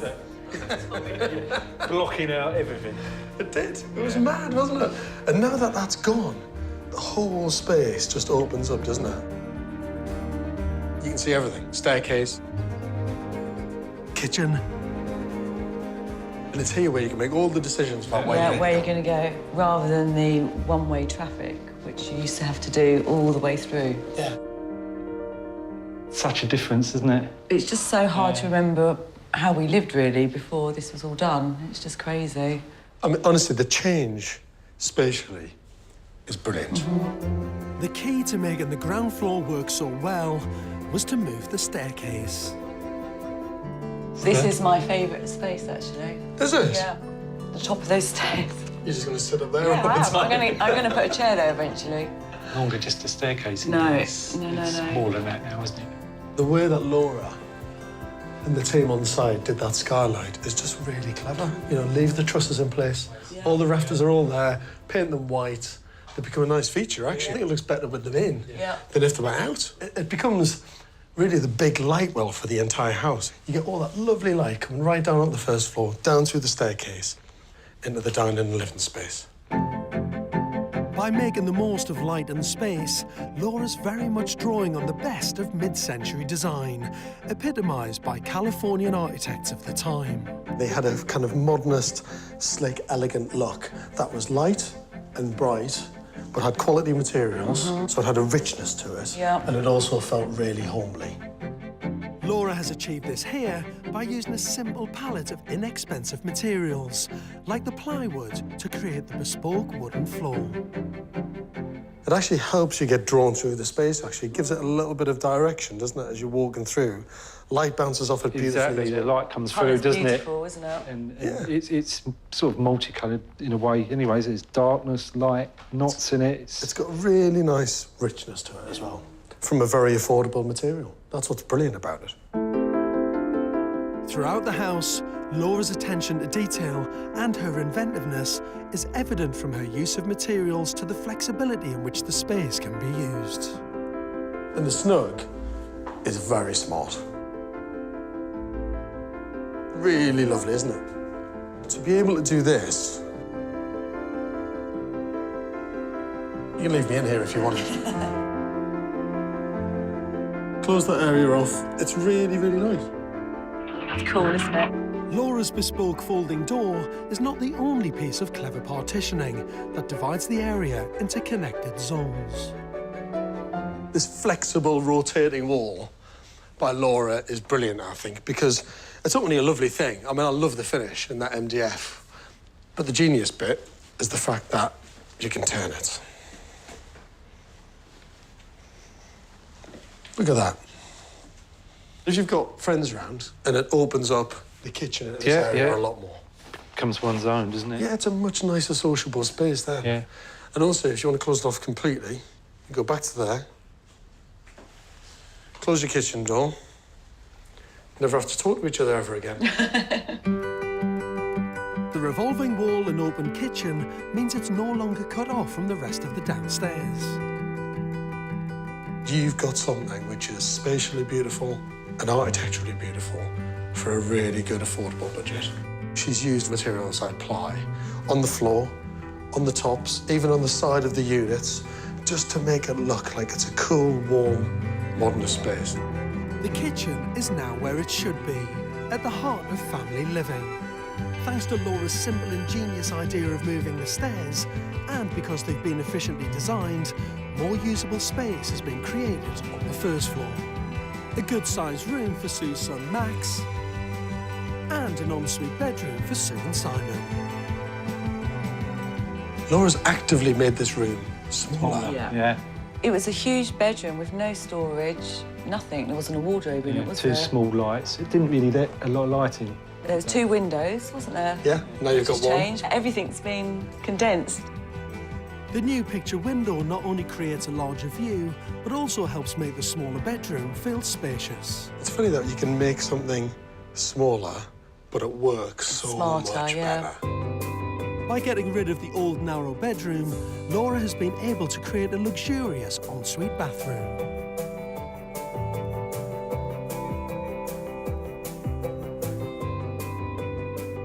I think she's got the balance right because it's really quite feminine but masculine at the same time. You know, because that wallpaper is quite a woman's sort of wallpaper. Yeah. I think with the darker panelling, it's brought it into a bit more masculine, isn't it? I love the panelling. Getting this house to work on both an aesthetic and functional level was always Laura's goal. Hello. Hello. Wow. You pleased? Are you pleased? Oh, what do you think? Over the moon. You still get married? Yes. I love it. Laura's transformed this house into a home that provides all the family with space to live, together and separately. But beautiful as the house is, it's taken 6 weeks longer than the 10-week schedule and gone 12 grand over their £50,000 budget. What's been the biggest challenge? I think one of the biggest issues was spreading the budget as thinly as possible to make every single element work. That took an awful long time and it pushed our schedule. You squeezed every single inch out of this house. Obviously, this is the first time that you have worked with an architect. Yeah. Do you think everybody should? Without a shadow of a doubt. We just wouldn't have ended up with what we've got if we'd just kind of thought about things ourselves and got a builder to do it. It just wouldn't have ever been like this. We both like to sort of be in control of things. And in this instance, we've had to go, we put all our trust in you and obviously Duncan. Yeah. What difference do you think it'll make to you guys and the family unit together in what's now a home? Well, I think for myself and the children, obviously Simon's now outside in an office. So we can kind of start living. We can have friends back, the kids can have friends back for tea, and, you know, this is the house of my dreams, and I feel like our family is kind of starting... I'm quite emotional, really, about it. You know, starting out afresh, so it kind of feels like life's kind of just starting, really. A new chapter for this once ugly house is about to begin, as the pride of the neighbourhood. And now it's got a whole new character. It's got personality. It looks more modern. The colours are great. The door, the garage, the garden, it all just is completely transformed. To the new house? Well, it's been transferred from a gloomy, unhappy house to a happy home. It has. Well, I hope they're going to invite us in to have a look. What Laura and her builder Duncan have done here is truly remarkable. They've taken what was once the ugliest house on the street and made it into the most elegant. With a modest budget, Laura's somehow managed to strip back its 1980s skin and rediscover the design ideals that were at the very heart of buildings like this when they were constructed in the 1960s. Laura has not only brought this house back to life, she's completely reimagined it for 21st century family living.